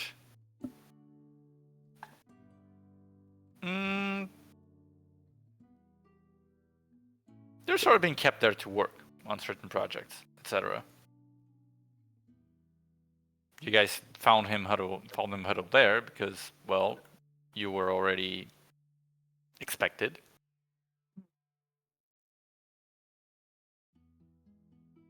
I think that is about as much as I can say, but yeah, There. things were being built at the Forge, and Okay. the workers Things were are being also built part at of the the manpower. forge. That is incredibly. Fork found in Amazing. kitchen. Yep. I mean, you know, Food is being made in the kitchen. you asked me what was up with the Forge. I'm like, well, things were being forged there. You know, I didn't know if we had Unless- like uncovered something and I just like missed it. it will. I will Come say that back it will, around. yes, it will Okay. fit into something else later. Okay. On the subject of the Forge, I just reread the servant entry and realized, wait a second, that bitch did lie to us. He has been to the Moosepell Garden. He knows what the fuck was going on at the Forge really well. Which bitch? Marco. Which yeah. pitch? Yeah. Yeah. He's a That you're liar. used to that. He does know what's going on at the Forge. That is true and correct. Yeah. Oh my god, it's true and correct. I'm so good at this game. Got a double whammy. No, actually, well, you're forgetting how math works. If it's true and correct, that means it's a double positive, which means now it is false. And you're No. That's not No. actually how it works. No. True and If- true equals true. If you know No. math, however. But false and false make it true. That's true. Yes, Exactly. it is. when math works for me, it's true, but when it doesn't work for me, no. Yeah. So Kevin, you remember your question yet? No. But I'll ask Aluna a question instead. Mm. What the fuck is up with that tattoo? It can like do everything, it seems like. That's cool. There's nothing really up with it. It's just when I chose something that was like straight up connected to the live stream in Aether, it just makes it pretty flexible in many ways. I think in general, I wanted to have a character that was just very in touch with the live stream Aether. So that just kind of lends itself. And whenever I get an opportunity, I try to like, either deepen that connection or make it more potent if I can. Like that was part of the reason why I drank the moon water. I was just like, on one hand, it was just like it seemed like the thing to do. I was like, oh cool, and powered water from lunar energy. That sounds dope as fuck. On the other hand, I didn't know it kills. Like, I didn't know what the fuck I was gonna do. But And then we also drank I was some like, of Selena's blood. As a devout vegan, I take offense to that. Myself Oh, takes did offense we? to that. You remember Selena put some of her blood into the water, which is what was Yeah. fucking with people. oh right. No. What? I thought she said she did. She Or was it a I potion? thought, I thought it was It- just a chemical thing, right? Yeah, it was a chemical that she developed. The place where she put her own blood was the potion that she gave Lilia to. I'm the one who drank suppo- it. Yeah, to presumably stabilize her condition. Uh, Yeah, that's why Lilia had a okay, rough I time. missed that part. That's why the entire time we were in the fight, I was taking like an extra d6 of necrotic damage every single turn by fighting my body. Yes, because Selena's Mhm. blood inside Lilia was trying to stop her movements. This guy asked me about the tattoo. What is up with who's in the other city? And why don't we know about them? Remember my Zell's oaths? Yes. My first oath is to never reveal the identity of a certain individual. Oh my god, I hate.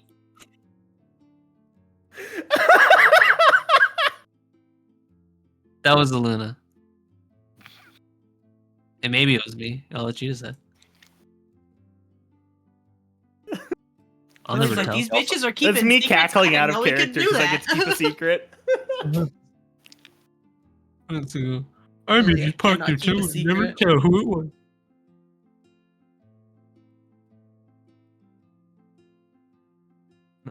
If you can convince means me, yeah. Marco to reveal the identity of the individual yourselves, then my oath is under no obligation to stop Marco from doing it.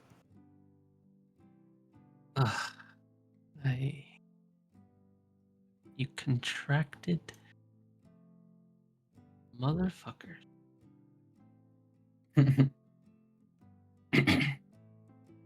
It's never a simple answer with you. It's always, I've made a pact with the devil himself.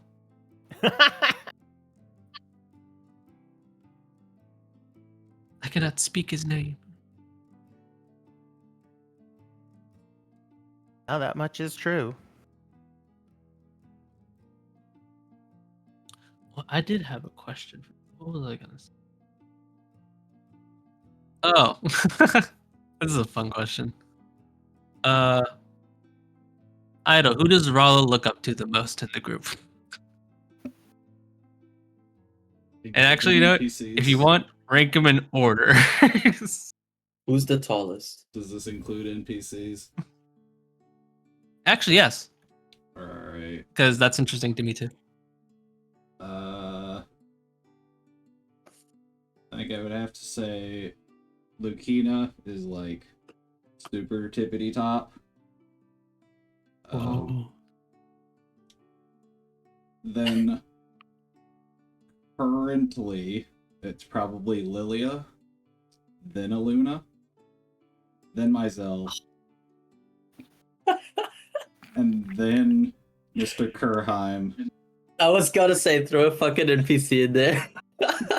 Then the matron of then the Miss orphanage. Tully, Masterfully done. Well Sister done. Catherine. yeah, Sister Catherine, the lady who gave us cookies. That one guard. Bobina. Selena. There was this old guy. who Is came Gigi to in there? town. He was like this really old cleric man. Ice was pretty cool. Yeah. And then Is Gigi in there? Did he have the gentle stoicism of an oak? kinda. Well, no, I don't look up to Gigi because he's, he's the same size as me. I'm a little taller. Is he? This isn't by height, is it? Measures. No, She his- puts him his- down sideways on the Yeah, ground. exactly. Not He's just, anymore. yeah, he's just protesting in your head. He's not actually necessarily, but he's just going like, I'm taller. Well, I don't know if mean, Gigi can do this, but I love the idea of Gigi would grow in size, be like, nuh-uh. She would absolutely, like, as soon as he said that, she would just, like, stamp him down on the ground, like, measure, like, and definitely tiptoes to stand taller. And then I guess Mr. Noah. At the very bottom. No, because I made the list, bookman boys. is on the very bottom. You don't like him. Wherever he's at the bottom. I made the list though. Honestly, we could all answer this question. It'd be interesting. Look up to might be the wrong word. Most, It doesn't have to Likes. be look up to. likes, respect. Okay, no, don't do that. No. Oh. There Yes. goes the keyboard. It was Intermission brought to you probably a by dream. Sammy. Oh my god! I looked over and he was like in a basket that he had like moved over to the edge of a thing that was about to fall over. I was like, Jesus fucking survival instincts, guy, get it together. I was just yelling at me Yeah. again. It doesn't have to be looks up to. It could be respects, likes, curious, whichever one you're most comfortable with answering. Mizell is really curious about the weird little things that Rala can see that he can't. I also wanted to ask that. I'm also very curious about that. It's one of those things where I'm just accepted, just like, all I can see Fucking imaginary imaginary thing. I want to friends say looking it's. ass. I feel like it's an age thing. I feel like it has to be. It must be like that would be nice. I mean, you just described it. Daka quickly scribbling and changing his notes. You can see I would things never. you can't. Simple as.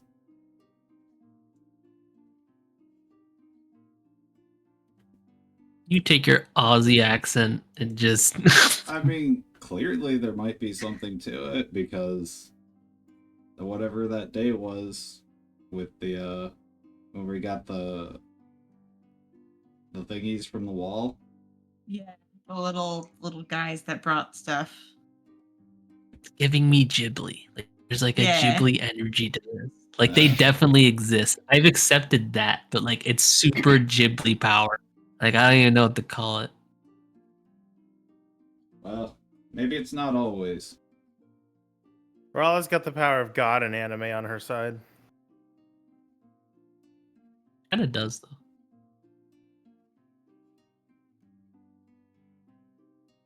So that was my question. I stole it.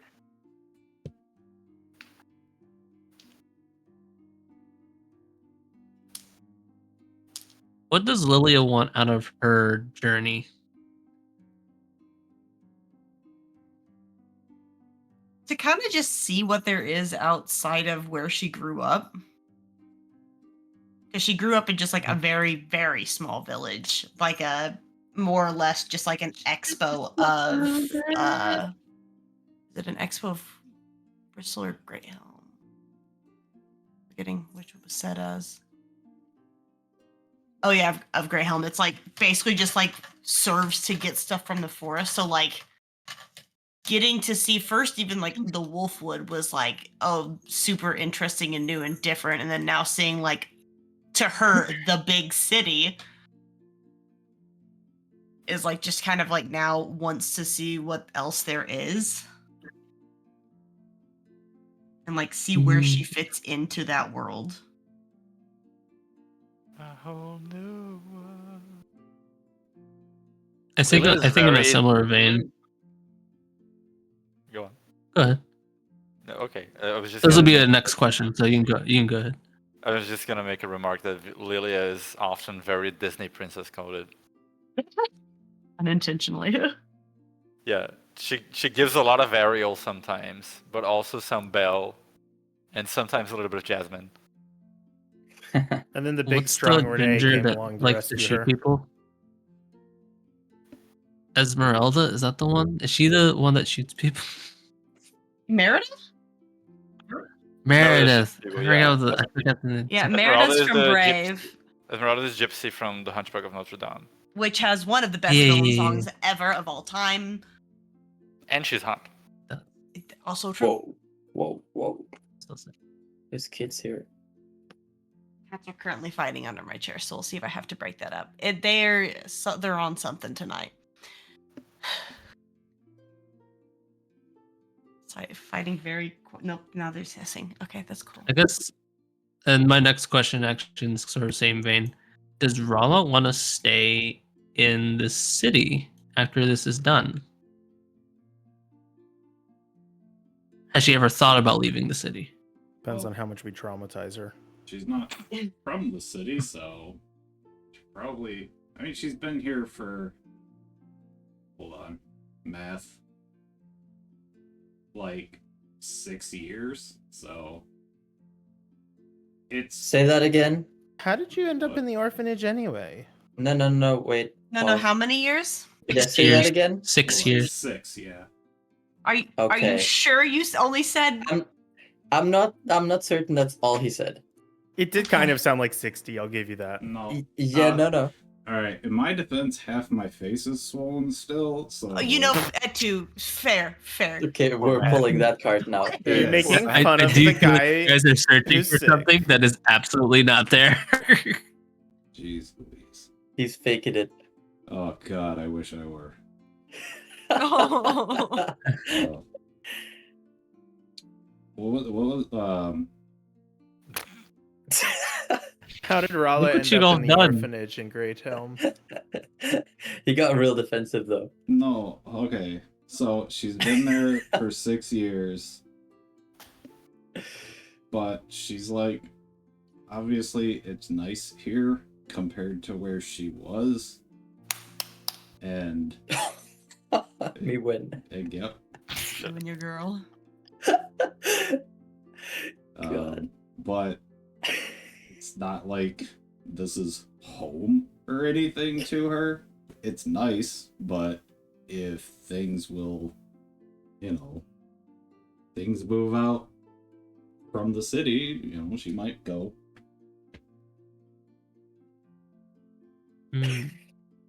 Okay. There's nothing keeping her here. There we go. Not No anymore. attachments. Yeah. Anymore. That's a sad thing to think about. There are Yeah, no 'cause there's still orphans are so sad, man. There There are no was- attachments. Rala has a friend that went missing, right? As part of this stuff. No. She went missing Who- before. Before, okay. There's one of them orphanage kids just go missing sometimes type beat. Mhm. They don't come back home for dinner. I don't think she was an orphan. She was not from the orphanage, at least. I never saw her there. Oh. I assume because you guys were close that she was. Oh, okay, I didn't know that part. But everyone's But an I know orphan. that's something that Lily has thought about and is like going to try and help pursue at some point.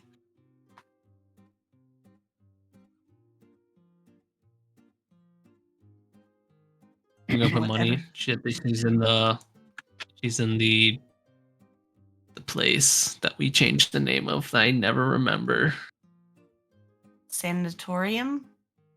Sanatorium. I'm gonna write this down somewhere. Sanatorium. It's the most unintuitive word. Unless you know about ye old timey mental health practices.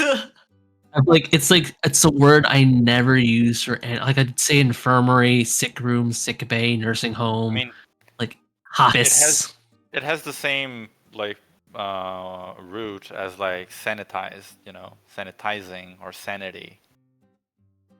It's just I'm never gonna use this word in my everyday life, so it's like I never have a chance to remember it. What am I using the word sanatorium for? Every day of the week. Yeah, it was kind of like a pre-nursing home kind of catch-all. Yeah, no, I understand. It's just one of those ones like I need to like sit down and really remember it. But yeah, no, betting money. You got taken there. Who knows? That's where I put my bet down on. She's at the sanatorium.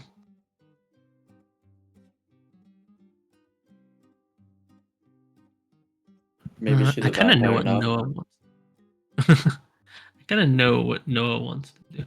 Oh, I guess this is a question since I don't think I'm going to do it, and since the moment has passed. Had I decided to take like looking up on like the offer for like becoming a lichen, how would that affect the tattoo or the mark, or would it affect it at all, or would it just be like it's like a whole separate thing? You mean to see it? You see, dang it, I'm getting all my people confused. I didn't think that far ahead. I didn't think that far ahead either. I had thought about Yeah, it briefly. I was just like, huh, that's the thing I could have did. Not gonna do it. Yeah, because it, she wasn't offering for real. It was just a test at the point. I was If- so down. Yeah, if you had decided to take it, probably would have worked in a, it wouldn't be like a normal lichen process probably, like because of the market would have been something a little bit different, possibly a little bit more spiritual even. Not quite to the same level of Nisia's, because Nisia's lycanthropy was special for different reasons, but it would be similar in Yeah, the we sense never- that it was different. You just gotta like and subscribe. Ew. We never really did get the phone one on like what was up of Nasia's. I know I remember it being special, and I know that like people were keeping an eye on her because it was so special. The fact that she could control it so well, and how much more stronger it made her than the average.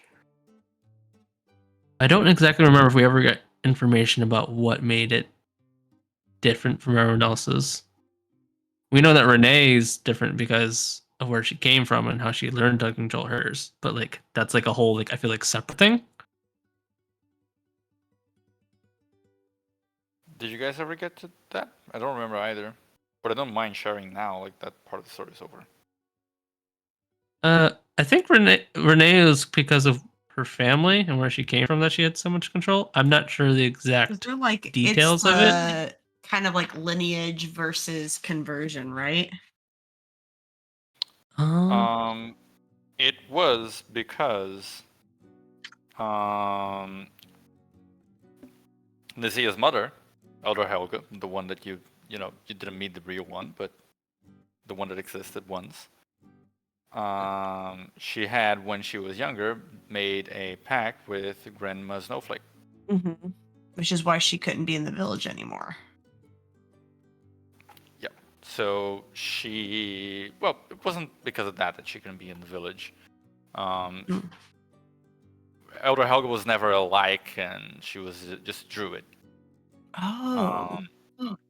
Yeah, she made a pact with Grandma Snowflake, and as part of that pact, like the sort of like collateral was not that she knew at the time, but the collateral made Nisia be infused with a kind of something else aside from just the lycanthropy. She was born a lycan, even though her mother wasn't a lycan. Elder Helga was just like a very skilled druid, so she could turn into like a big fucking wolf, but just because of druid powers, not because she was a lycan. And Nisia was born a lycan because of this pact and the influence that it put on her, and that made her inherently special, which is what made Selena get her eye on her. Nisia wasn't originally from the Lycan village itself, but after she went through a bit of a... As she became older, she began to have some disagreements with her mother and Johanna about what they should be doing for the woods, and she decided that it would be... She would be better suited for going to the village and doing things there than staying with the druids. So that's kind of what happened. And the Short of it is, the Zea's lycanthropy was special because it came from a pact with the Fae. So it's Myzel's fault. Yes. When in It's, doubt. it's quite literally the opposite of Myzel's fault because that bitch was Shadowfell and aged him like 10 years. True. She's a sort of like the opposite kind of Fae as Myzel is. Oh, sorry, wrong region. You adjust my racism.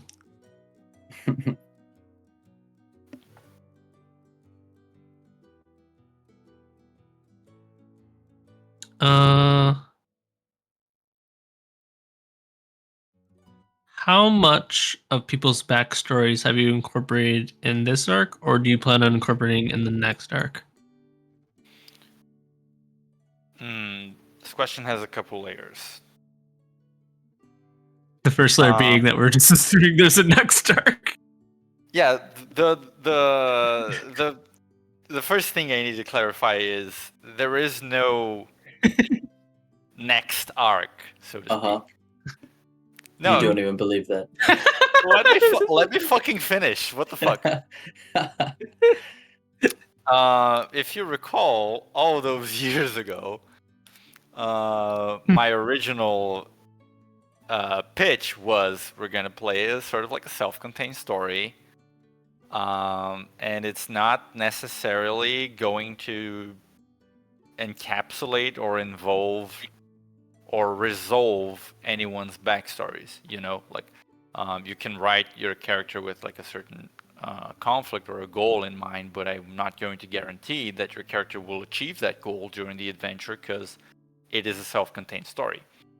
When I said self-contained story, what I meant and what I still mean is the story is the Wolfwood part and the Great Helm part, and that's it. That is what I had in mind for the campaign, and that still stands. And after that is done, since obviously there are more things involved in the story than just these two things, we can play them as additional, sort of like almost like end game content, right? DLCs, yay! Yeah, exactly. Yay. You have cleared the game, and now we're going on to like the bonus content, which is that is what I mean. That is like the preface to answering the question, because there is no plan for a next arc. It's just going to be like, do you guys want to do that? Okay, let's do that. Which is where you might have an opportunity to wrap up some things related to backstories or to just stories that started along the campaign. With regards to how much is baked into Great Helm, I assume to not much. yes, not a lot. Like there are some things that are tangentially related. For instance, the connection to Noah's creator,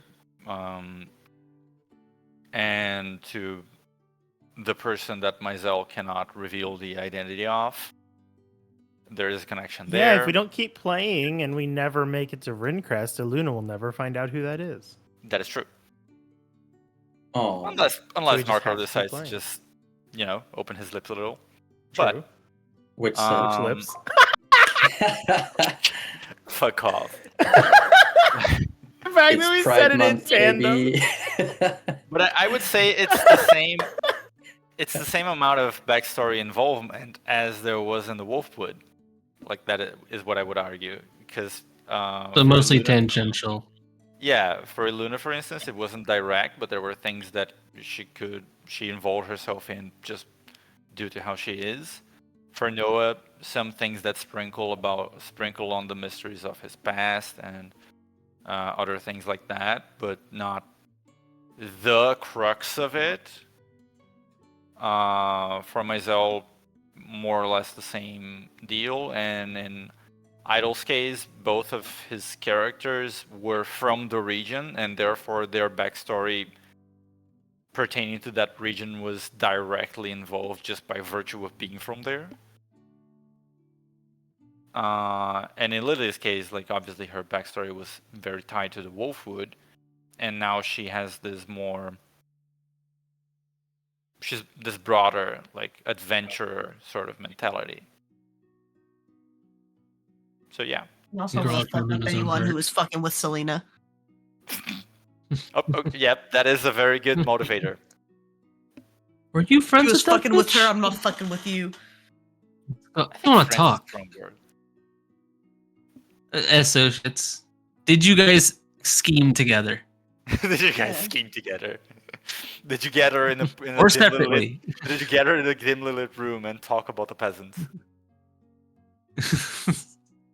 See, that's the reason why Maizel's acceptable. He talks to the peasants to their face. But Calls yeah, them peasants to their face. so that's kind of it. Like, it's not like going to be strongly tied to anyone's backstory is in specifics, but there will be some connections here and there, or things that you could go into if you are curious. Well, I understand your analogy, and I completely agree with you. By the way, it's just extra content, just to bust your balls a little bit. What are DLCs really? What do you mean? Arcs. Oh well, yeah, like, but they're not. I'm going to expedite I things. understand the Maybe sentiment he's get gonna them, of it. charge us for you the know? next one. Yeah, like if we go to like next we want to go to fucking a vendor's like workshop. We're not gonna pick up like, oh, and then okay, let's go for the travel. No, it's gonna be like, okay, guys, you got there. That's it. Like, you are already at the site, and we're going to begin like the exploration. Yeah, and we're not gonna wolfwood our way there. Yeah, exactly. It's going to be Yeah. a little more expeditious and Maybe doing a little more fast focused. traveling. Yeah, Yeah, we turned I'm on the gonna- fast travel. I'm gonna try my best not to be as ambitious with the scope of things. Not that the story, perfect scale. not that the Scaling's story been won't great. be elaborate, but I won't go on a scope of like, oh, there are fucking thousands of empires in the city. Go ham. But have you considered I'm Maybe- eating this shit up? I want to do DLC hunts. It's one of. I just want an excuse to have you like use any like big ass monster stat blocks that you have tucked away. I And for us you, to ass- fight them. you assume a lot. I am a DM who does not write. Actually, I'm not gonna finish that sentence because it's just not true. But with regards to monsters, I don't usually write them until I need them. I have in some cases when it's like an NPC that has a role in the story, I have an idea of what they can do, but they are not given a proper stat block until I know for sure I am going to use it. So you haven't seen like a Ray Dow stat block that you have just tucked away in a folder waiting? I mean, I would prepare one in a heartbeat, but I don't have it yet. Okay. Because all I'm saying is Dragoons versus Ray Dow. Let's go. Oh, that would be sick, actually. Oh yeah, See, how are we we've gonna get convinced- Soul and Dragoon? See, this is the challenge of being What time do I have to suck off, man? of a DM mind is like all it took for us to get you in the mode in the thinking process was like, wouldn't it be really cool if, and you're just like, yeah, it would be, and your brain that's- started working before your vision Smoke did. cigar. Would be It's because really like cool. it's because like with regards to building things, like the things that I usually make, which are not necessarily going to see the light of day, are like subclasses, like character options in general. Monsters, I don't tend to work on much until I feel like they are going to come up, or something like that. I have ideas of like things, but I feel like putting things into stat blocks always takes a little bit of the magic away from it somehow, because then you're limiting the scope of what they can do in a way. So I tend to only do it as much as I need to. Sure. What does Leah wear to sleep? This will be So relevant, I out of the promise. blue. These nuts. Probably like just like a tank top and shorts. Tank top, shorts.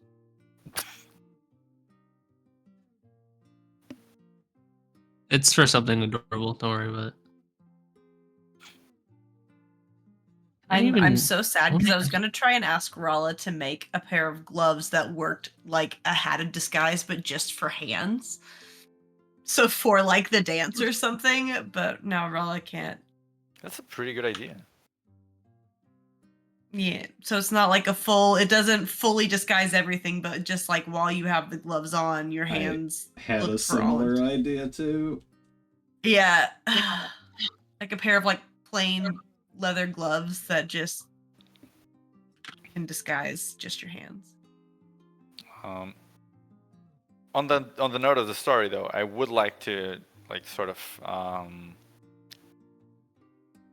check in for a moment. Like, how is the story going? Like, is the this kind of narrative like something that you're still like interested in, or is it maybe not very like to your liking the way things have gone thus far, at least? Vampires fuck. I think I'm down for like this the general concept of what's happening. I like sort of like the mystery part of it while it was happening, but I do also I did want to start to try to get more into it because so many people are affected by this spell. This is like talking to people is like Yeah, I kind of feel like I I- keep getting into like it felt like a bit of a soft lock thing of just like yeah, until like we dead, figure out. yeah, keep hitting dead ends. But now we have a sort of a line. Yeah. Yep. In terms of it was, how should I put this? It's kind of like the scalable difficulty clause, Mhm. because the only reason that this enchantment was put on people was because you guys went to the Wolfwood first. If you had stayed in Greathelm to solve Greathelm first, there would have been no time for the people to get brainwashed like that. So the townsfolk could like help you guys, and it would be like sort of like a witch hunt, because people would be aware, like, oh, there's something fucking going on in the city. Meanwhile, obviously, the Wolfwood would have gotten more complex if you left it alone. So it was kind of like the trade-off, you know. You do one first, the other one gets a little harder.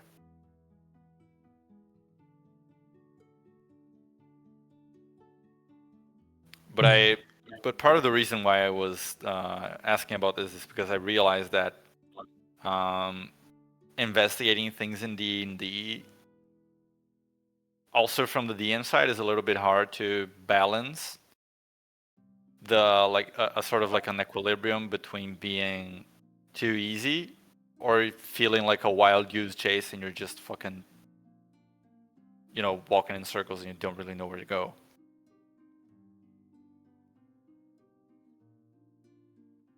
Me of my hatred of insight checks. Insight checks are also like a challenging thing to handle from the DM side. It's kind of like, because they are always like, is this guy lying? And I'm like, in real life, you don't like look at a person's face and know that. I mean, sometimes you do, but it's That's kind of why like I've tried to switch from like, are they lying to like to different things like I think in the last one I was just like, can I tell what his motivation is here type things. Yeah, and I appreciate that. It's because it's this kind of thing, you know, you can but it's always something that you have to stop and think like, oh fuck, like muscles getting tense, sweat, the direction of the movement of the eyes, etc. It's a lot of micro things that you need to keep track of. But the mystery, I guess like there are still like mysterious parts, but it's obviously not no longer a mystery in those terms. You have some idea of what's going on. You have some idea of what to do. It's more a matter of gathering information about those things and doing them. Yeah, it's just a matter of like I don't have to think about interactions so much anymore. Yeah. Because when you're doing an investigation, there's just so many of them. Is this like, is this person lying? Is this person lying? Should I tell something to this person? So it's like, I don't know. Are they trustworthy? It's not, and there's still kind of that, but like now I can just be like, well, whether they are or not, I don't care. We have goals in mind, regardless of who might be trying to stop us. Mm-hmm. At least more concrete goals.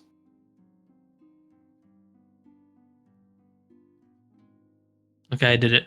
It took a second, but I made the Rala Lilia Luna cuddle puddle. That is currently an occupational hazard. Oh What's your shit! AC? Let me roll to hit. The arms on this woman. I mean, yeah.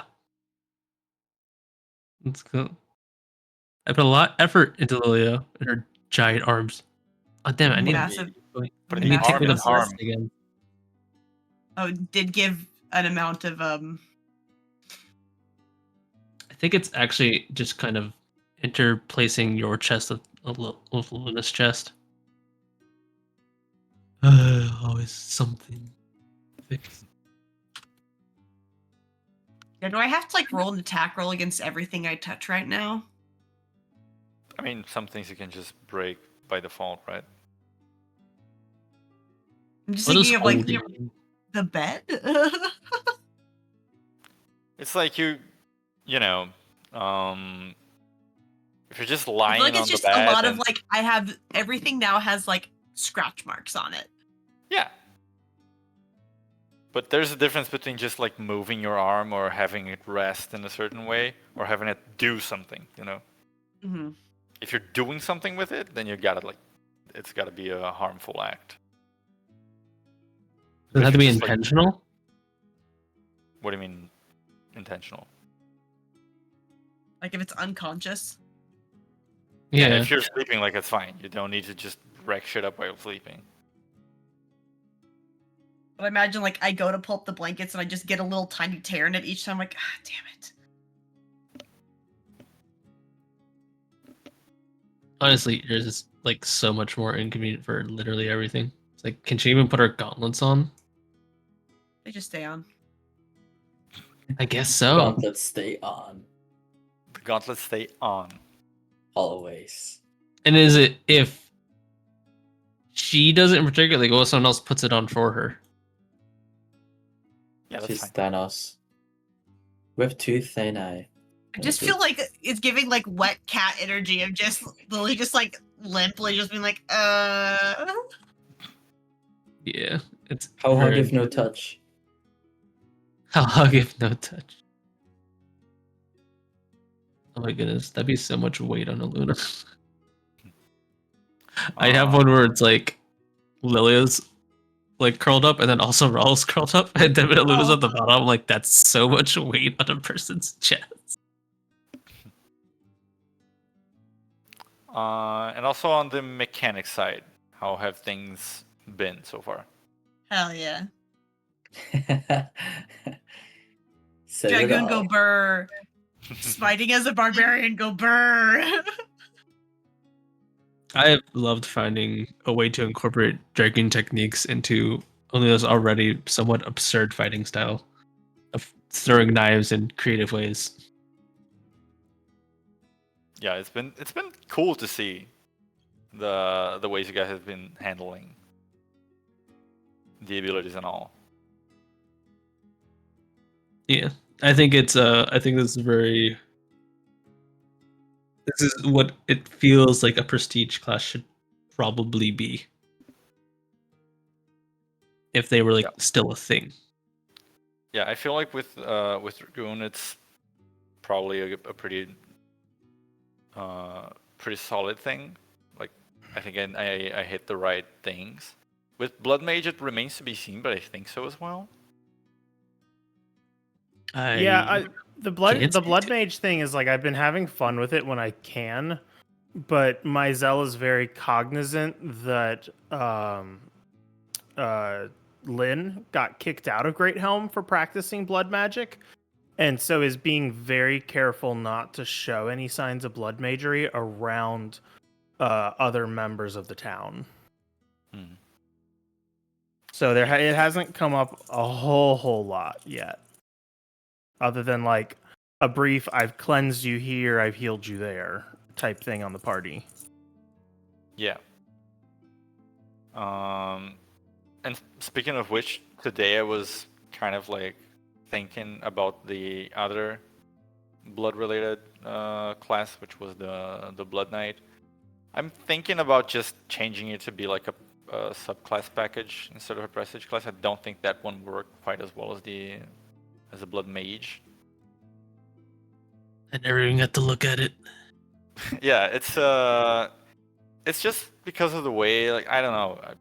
When I think about it, I think it works better if Barbarian had a Blood Magic subclass, Fighter had a Blood Magic subclass, and Rogue had a Blood Magic subclass, rather than have a Prestige class that just like one size fits all. Because for mages, for Folkcasters, it's easier. It'd just be like a sanguine path for each of them. Yeah, Kind of exactly. get that, but at the same time, I like being able to splash into it while still having the other stuff from Feyblood Sorcerer. No, that's what I mean. Like, for casters, it works well. Because I can just treat the spell casting progression and the spells themselves as class features. Yeah. And it's much easier to make like a one-size-fits-all thing that works for all of the full caster classes, and even for half casters, actually. Whereas for martial classes, it's like, okay, do I want to make it be based on like, oh, you want to get hit and consume your hit points to do things? Well, that fits the barbarian far better than it fits a rogue. Making it specific to each martial also makes it easier to interact with their unique mechanics, like the rage or the maneuvers or the sneak attack. Yeah, that makes sense. Just considering, how different martials play versus how casters are casters. Yeah, because to make it like a prestige class that fits all of the martials, I need to make a resource that only works for that prestige class, and then think about how it's going to interact with each of the martials, which are vastly different in the way that they do things and their natural weaknesses. Can I give you an out? Not really an out, but sort of like a sort of like it is what it is. From what I remember of like prestige classes and like even Pathfinder and like other classes, there isn't like a sort of like one glove fits all prestige class for a lot of martials. I think in general, I think that's usually like, because prestige classes are typically something that when a player is going to do it, they probably are putting a lot of time in or studying, like, oh, okay, I'm going to do this and I'm going to build towards this thing. So I'm not saying that you can't make it more generalized. You can do whatever you want. So in your class, I'm just saying that maybe the fact that it fits more barbarian or maybe it fits more some other classes is just sort of like intuitive by nature. Yeah, but that's what I mean. Like, if it fits barbarian more, then I'm just gonna make it a barbarian subclass. A barbarian subclass that perhaps I'm going to make it like, oh, you can't just pick it. You need to clear it up with me first. But still, like, why would I make it a prestige class that is available to everyone when in practical terms, it's only going to appeal to the barbarian playstyle, or at least it's going to appeal to that playstyle far better than anyone else. And also because there are like different flavors to the whole Blood Knight thing that I think could be explored. Like, it could be fun to have like a blood magic Marshall, which works kind of like the classic video game character that consumes their own HP to do shit or does things the less HP they have. You know, a bitch like My Day or Blade. Yeah. And at the same time, for fighter, it could be more of a question of like using actual techniques based on blood. You know, not necessarily hurting themselves to do things, but just using their vitality to do like fucking like get to attention or whatever. I like the idea of a class attaining more. This is like just attain. Well, actually, I think this is fucking Kevin's subclass from Monday. But like, as a character's like health threshold gets lower, certain abilities get stronger, or they get access to more. And I think with like a Blood Knight, that kind of works very well. Yeah, exactly. I think it does work well. Just need to bake into the class like a way to consume their own blood, their own hit points, like actively. Because otherwise, you're kind of like waiting for the enemies to hit you and it doesn't feel good. So you need to be able to consume your HP in a proactive manner in some way. But I think it's a really cool design space. But that again, if I just make that as a prestige class, the rogue is gonna look at that and be like, I have like 3 hit points normally. I don't want to risk it more. So for the rogue, I would have to make something a little bit more specialized. I think the idea of consuming your own health only really works for the barbarian and a little bit for the fighter. Yeah. Which is why I'm thinking about just scrapping that as a prestige class and putting them as quote-unquote prestige subclasses almost. But the blood mage is staying as just a one-size-fits-all thing because I think it works well like that. Yeah. I did 2 more. I think it's just with the way caster / half caster marshals, it just gets all. Oh. Hmm? I was looking at the photos. Oh. It gets old. Oh. Lost train of thought. I'm committing a lot of time to the cute recently. More evil. More evil? Kill. I sent you like 1 billion villains that one day. Leave me alone. What more? I sent you probably one whole goddamn. You might use one of those. Might? well, yeah, okay. I'm pretty sure you're gonna use that one. And you know There which are one I'm talking several about. there. They're all so You know good. the one though. You know the one I'm talking about. I have a feeling I know which one you're talking about. Yeah, I like talking cryptically. Is this how DMs feel? Actually, We're it's very always fun. super clear. No, but you get to talk cryptically to other people. You're like, nah. Dude, DMs are like specialists at playing the pronoun game. Ah, that Yeah, man. it's so true. Yeah, Taki, you That know that might one be the person realest thing that's about it. over in Rincrest? Yes. It's time for that person to make their move. Well, the time is right. That guy in Windcrest doing a thing. I know he told. No, We drew that'll a get little house Wait, that's outside of actually good. Mooseville Garden. Do what? something There's about a little smoking. There's a little Who's house blood outside of yellow? the school garden. Is that where Raw is from? I mean, I'll let Daka decide the actual placement, but yeah. It would be around That like, house specifically. Yeah, sort of like Okay. around here. Like the 3 thingies that are side of Muspel Garden is sort of like the entrance ways. Like the places where you can enter Muspel Garden itself because it's just built into the mountain itself. And the place where Rala is from would be kind of like between and around those entrances. Let us find out that Rala's a princess.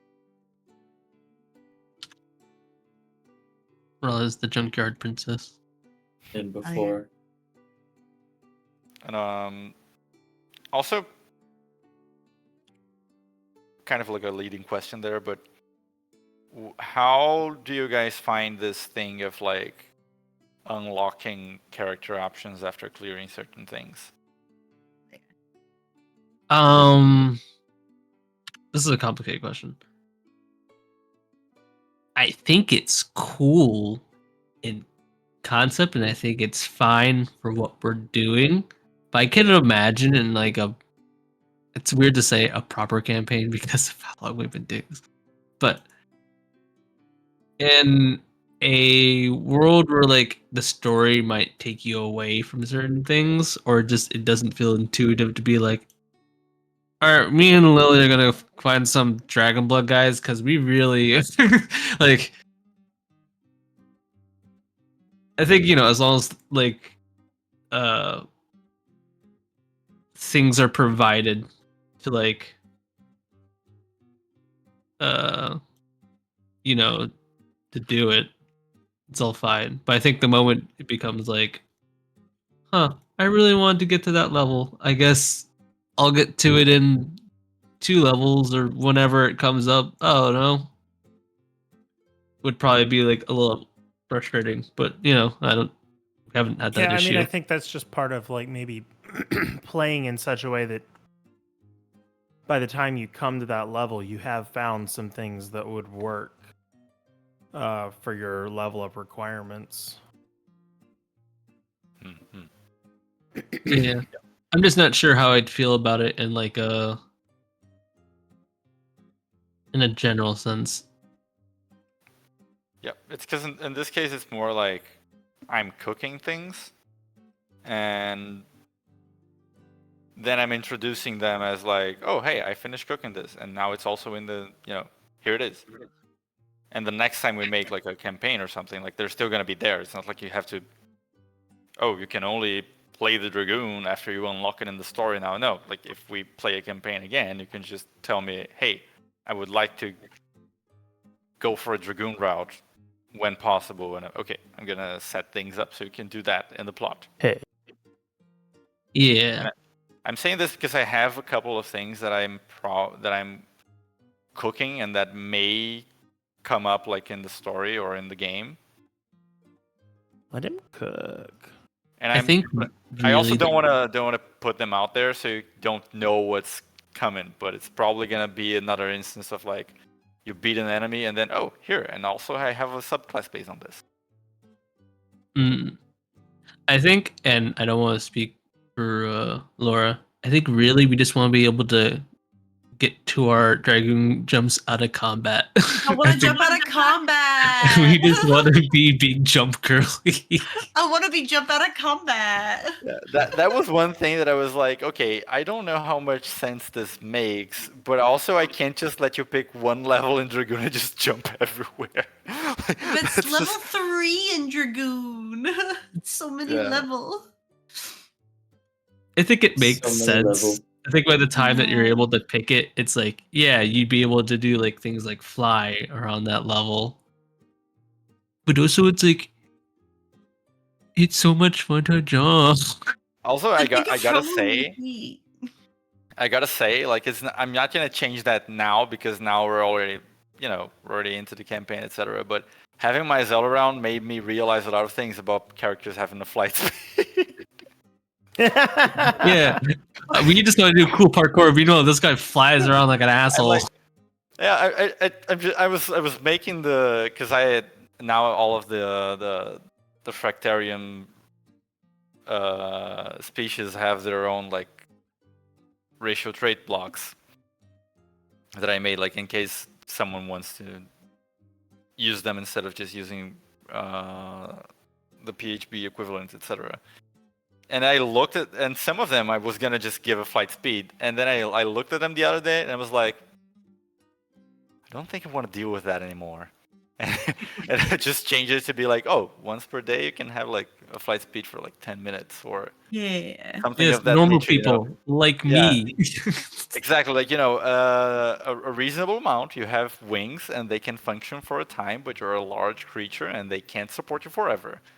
In fairness, that was kind of also how It worked in Daggerheart. Like the fairy could fly, but you had to activate it, and then it lasted until you rolled with fear or something, and then you had to land and then spend a hope again to do it reactivate.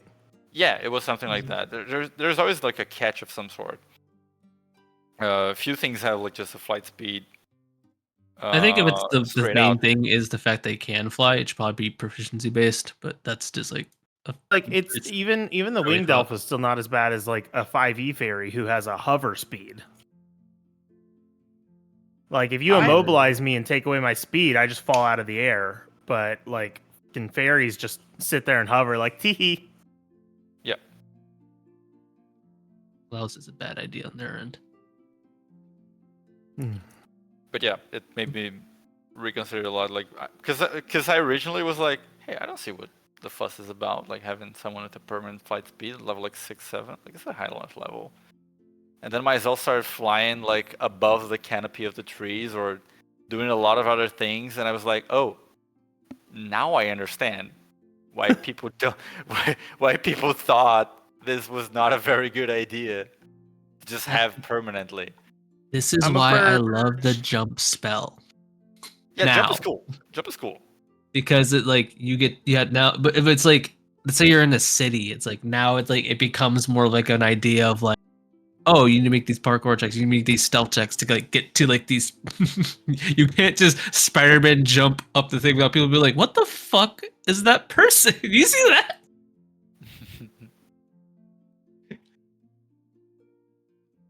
I like jump. I like parkour. And parkour is fun. It's really what it amounts to. Parkour is always fun.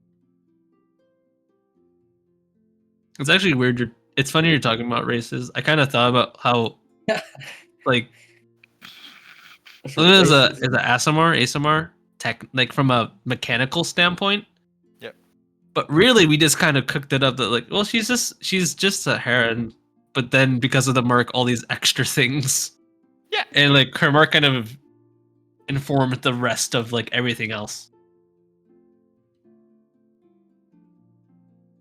And in my head, I was just like, do I even take the age from ASMR, or do I take the age of just regular herons? I was just like, I doubt I'm gonna have to worry about Aluna aging out of the campaign.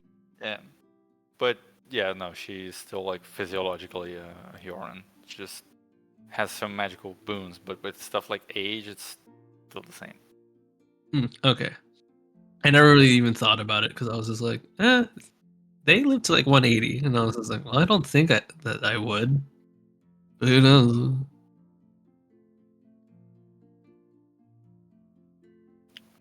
I'm also cooking up some prestige races. Speaking of that, but Prestige races? How does that? Oh, okay, never mind. Vampires. Yes, vampires, that sort of thing. They are obviously a little bit stronger than normal races, and the races that I make are already a little bit on the stronger side. They're not. I wouldn't say they're overpowered, but they are on the stronger side. Like, you know how elves are clearly more powerful than every other fucking race. I think all of the ones that I make are usually as strong as elves. Fucking At least. Eldrins can proficiency based Misty Step nowadays. Yeah. That nonsense. But the way that I'm making them is essentially like you have to forfeit your starting feat. You know, you don't get your starting feat. You can't have feet? Yeah, you don't have feet. You just walk around on your knees. And that sort of like allows you to play the prestige race. I'm thinking about also having to forfeit an attunement slot, but that might be a little bit too much. It's like it crazy. How much stronger are these features? Considerably. I'm just gauging if they're like as strong as a feat or if they are a little bit stronger. Like resisting the urge to make walking jokes so badly. Like The walking attunement is thing pretty is- important. The attunement thing is also for different lore reasons, but yeah, that's something that I'm kind of like loosey-goosey working on, but not fully ready to show the world yet. Oh, I was trying to think of like the what's the word I'm looking for when like it's the thought process behind something. I can't think Yeah. of like the word for it, but I was trying to think of that. Oh, it's because these creatures are so magically inclined that their well is kind of too filled up. Pretty much, yeah. Like there are Rationale. I found the word. There it is. rationale, yes. There are benefits to being a human, essentially. Like despite what people like Selena may tell you, becoming something different isn't necessarily just better in every regard. You must sacrifice the some things that are, truth. yeah, you must sacrifice some things that may not always be completely visible. Mhm. Oh, All power comes at a cost. me writing things down. There are certain things about the lore of the Fractarium that I really don't want to share before it comes up, because it is very obscure things, but it also makes me die a little on the inside that I can't talk freely about it. That does sort of amuse me in a way. In the sense of like, you're like, guys, this isn't a long-term campaign, but also, I would love to do. I would love to do long-term. Yeah, it's because like it might not come up in this campaign, but there will be other campaigns. I do intend on running things on this setting that I have created, and in those campaigns it might come up, or maybe it will come up in some capacity in this one, but I don't think it will. Stuff like related to the hells, related to other things, related to why Lucina can do the stuff that she can do. Yeah, Lucina is weird. Lucina is a weird one. I will say she's not the first person you have met that can do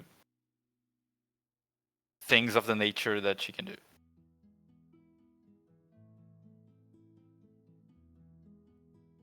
Now I'm trying to figure out what the other.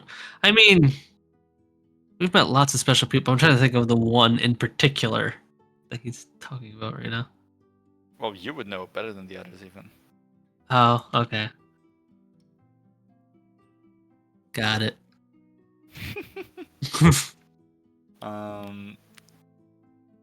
But I was gonna ask. Oh, right, another mechanical question. What about the initiative mechanic? We've I played. That's fun. personally really like it because it helps with the fact that like I have a lot of bonuses to initiative. So on those times where it's like I managed to get by, I'm like, ah yes, all of these bonuses just sitting stagnant for the entire combat. Yeah. Very fun, very terrifying at times. Yeah, honestly, I like, think, because but I think for everyone, so I think that's fair. it kind of it makes things a little more chaotic. So it's like it's exciting to see like where you'll end up next. But if you had something big planned, you can kind of get cucked by getting dropped into the in the initiative suddenly. Yeah. Or if you had something bad happen to you, it can like make that bad like terrifying. It's like, oh, I was paralyzed. Now I'm paralyzed for essentially 2 full rounds. Yeah, I Yeah. mean, like if the BBEG gets to act again immediately at the top of the round from the bottom of the round, it can be kind of like, oh shit. But it's kind of like that's kind of like luck of the draw with that, because it can let us go twice in a row as well. Yeah. So it can fuck you, it can help you. And it does make it also. I also think it makes those situations feel more urgent, because like if someone gets paralyzed, it's like, ooh, that sucks for that round. Hope you snap out of that. But now it's like, ooh, no, somebody cure them. If we have a way to cure them now. Don't wait. there isn't a we can't bank on. I hope they get better. It's like, no, they just have to get better. I don't spend whatever resources we need. All right. So That's I working like as it. intended. Nice. Still terrifying though. Yeah, it is meant to make combat less predictable and more dynamic. More, oh shit, I can't just, because often I find that in combat when we're using normal initiative, we're kind of metagaming constantly about like, oh, but his turn is before the boss's turn, so we can just leave it for him to do X, and Y. With this, it's like, no, you don't know that. Maybe the boss is coming up next. Maybe he's gonna fuck you up. Act now. Which in real life would be how a fight would go, right? Yeah. You can't completely bank on your buddy always doing things in the same order or with the same agility. You can't bank on that one guy throwing the garbage can every single time. It's just not gonna work. You guys know what I'm talking about? Nope.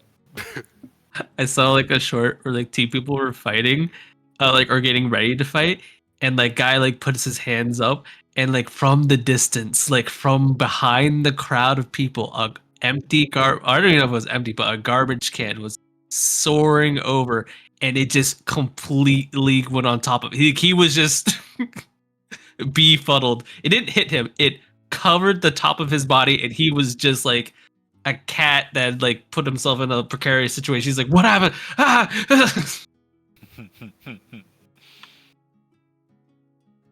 I want to see if I can find it. Fellas, does anyone else have pressing questions or comments about the game, story, or mechanics? Ask me about the person in Ringcrest again. I dare you. Uh, Tell you about Gigi if you tell me about that guy in Windcrest. will you actually? Yeah. That's Trade offer. That's actually pretty interesting, huh? Trade offer. I take a shitload of psychic damage, and we know about Gigi. What's a shitload? Will you live? Me as a healer in Final Fantasy. I'm like, your last hit point's the only one I care about you losing. Like, are you dead? Stop bitching. Did you die though? Yeah. Did you die though? We need more healers that just live by the idea of like, did you die though?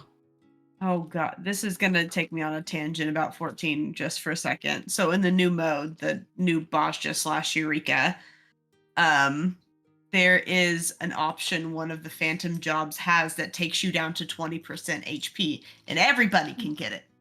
So suddenly your black mage can super bow light themselves right before the raid wide's happening. Bruh. Constantly. Bruh. I just have stopped healing. I'm a green DPS now. Congratulations. Yeah, it's like, man, that would give me so much stress. I'm just not gonna do it anymore. And they don't even think about it, do they? They're just like, ooh. Oh no, because sometimes it'll be like fucking people I know. They're like, I'll be in VC and they're like, hee Starfall, 20% health. Like, God, fucking die. And I see the boss casting a raid wine. And I'm like, I'm not healing you this time. You perish. But, It's so funny. did I have any other questions?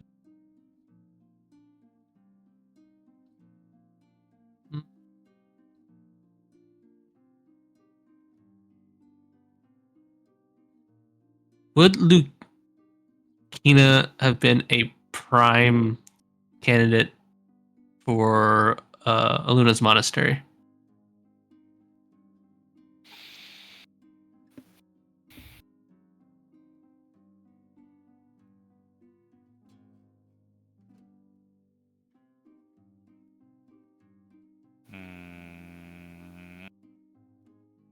No. Ah, interesting. Very interesting. Okay. Provided that the people at the monastery were capable of properly figuring out what was going on, they wouldn't.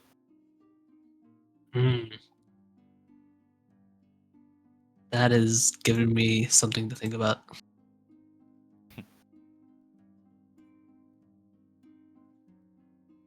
Strokes goatee. I don't have a beard like Daka. I don't know if you even still have the beard. That was just like the last time I saw you. I Like always, 5 no, years ago. I always have the beard, man. Ever since it started growing properly when I was like 19, it has never come out of my face. I'm not even kidding. I haven't shaved clean once. Is it just me or people that like? I don't know if you feel as if you like you need the beard for you to feel like, no, this is my face.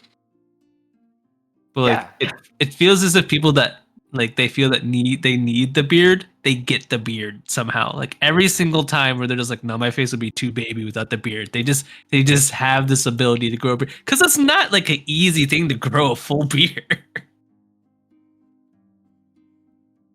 Very much genetics based. I mean, you literally just let it grow. Like if you See, this if is your face- fucking beard privilege talking. I know, but that is the thing. If your face can do it, your face can do it. If your face can't do it, there's nothing to be done.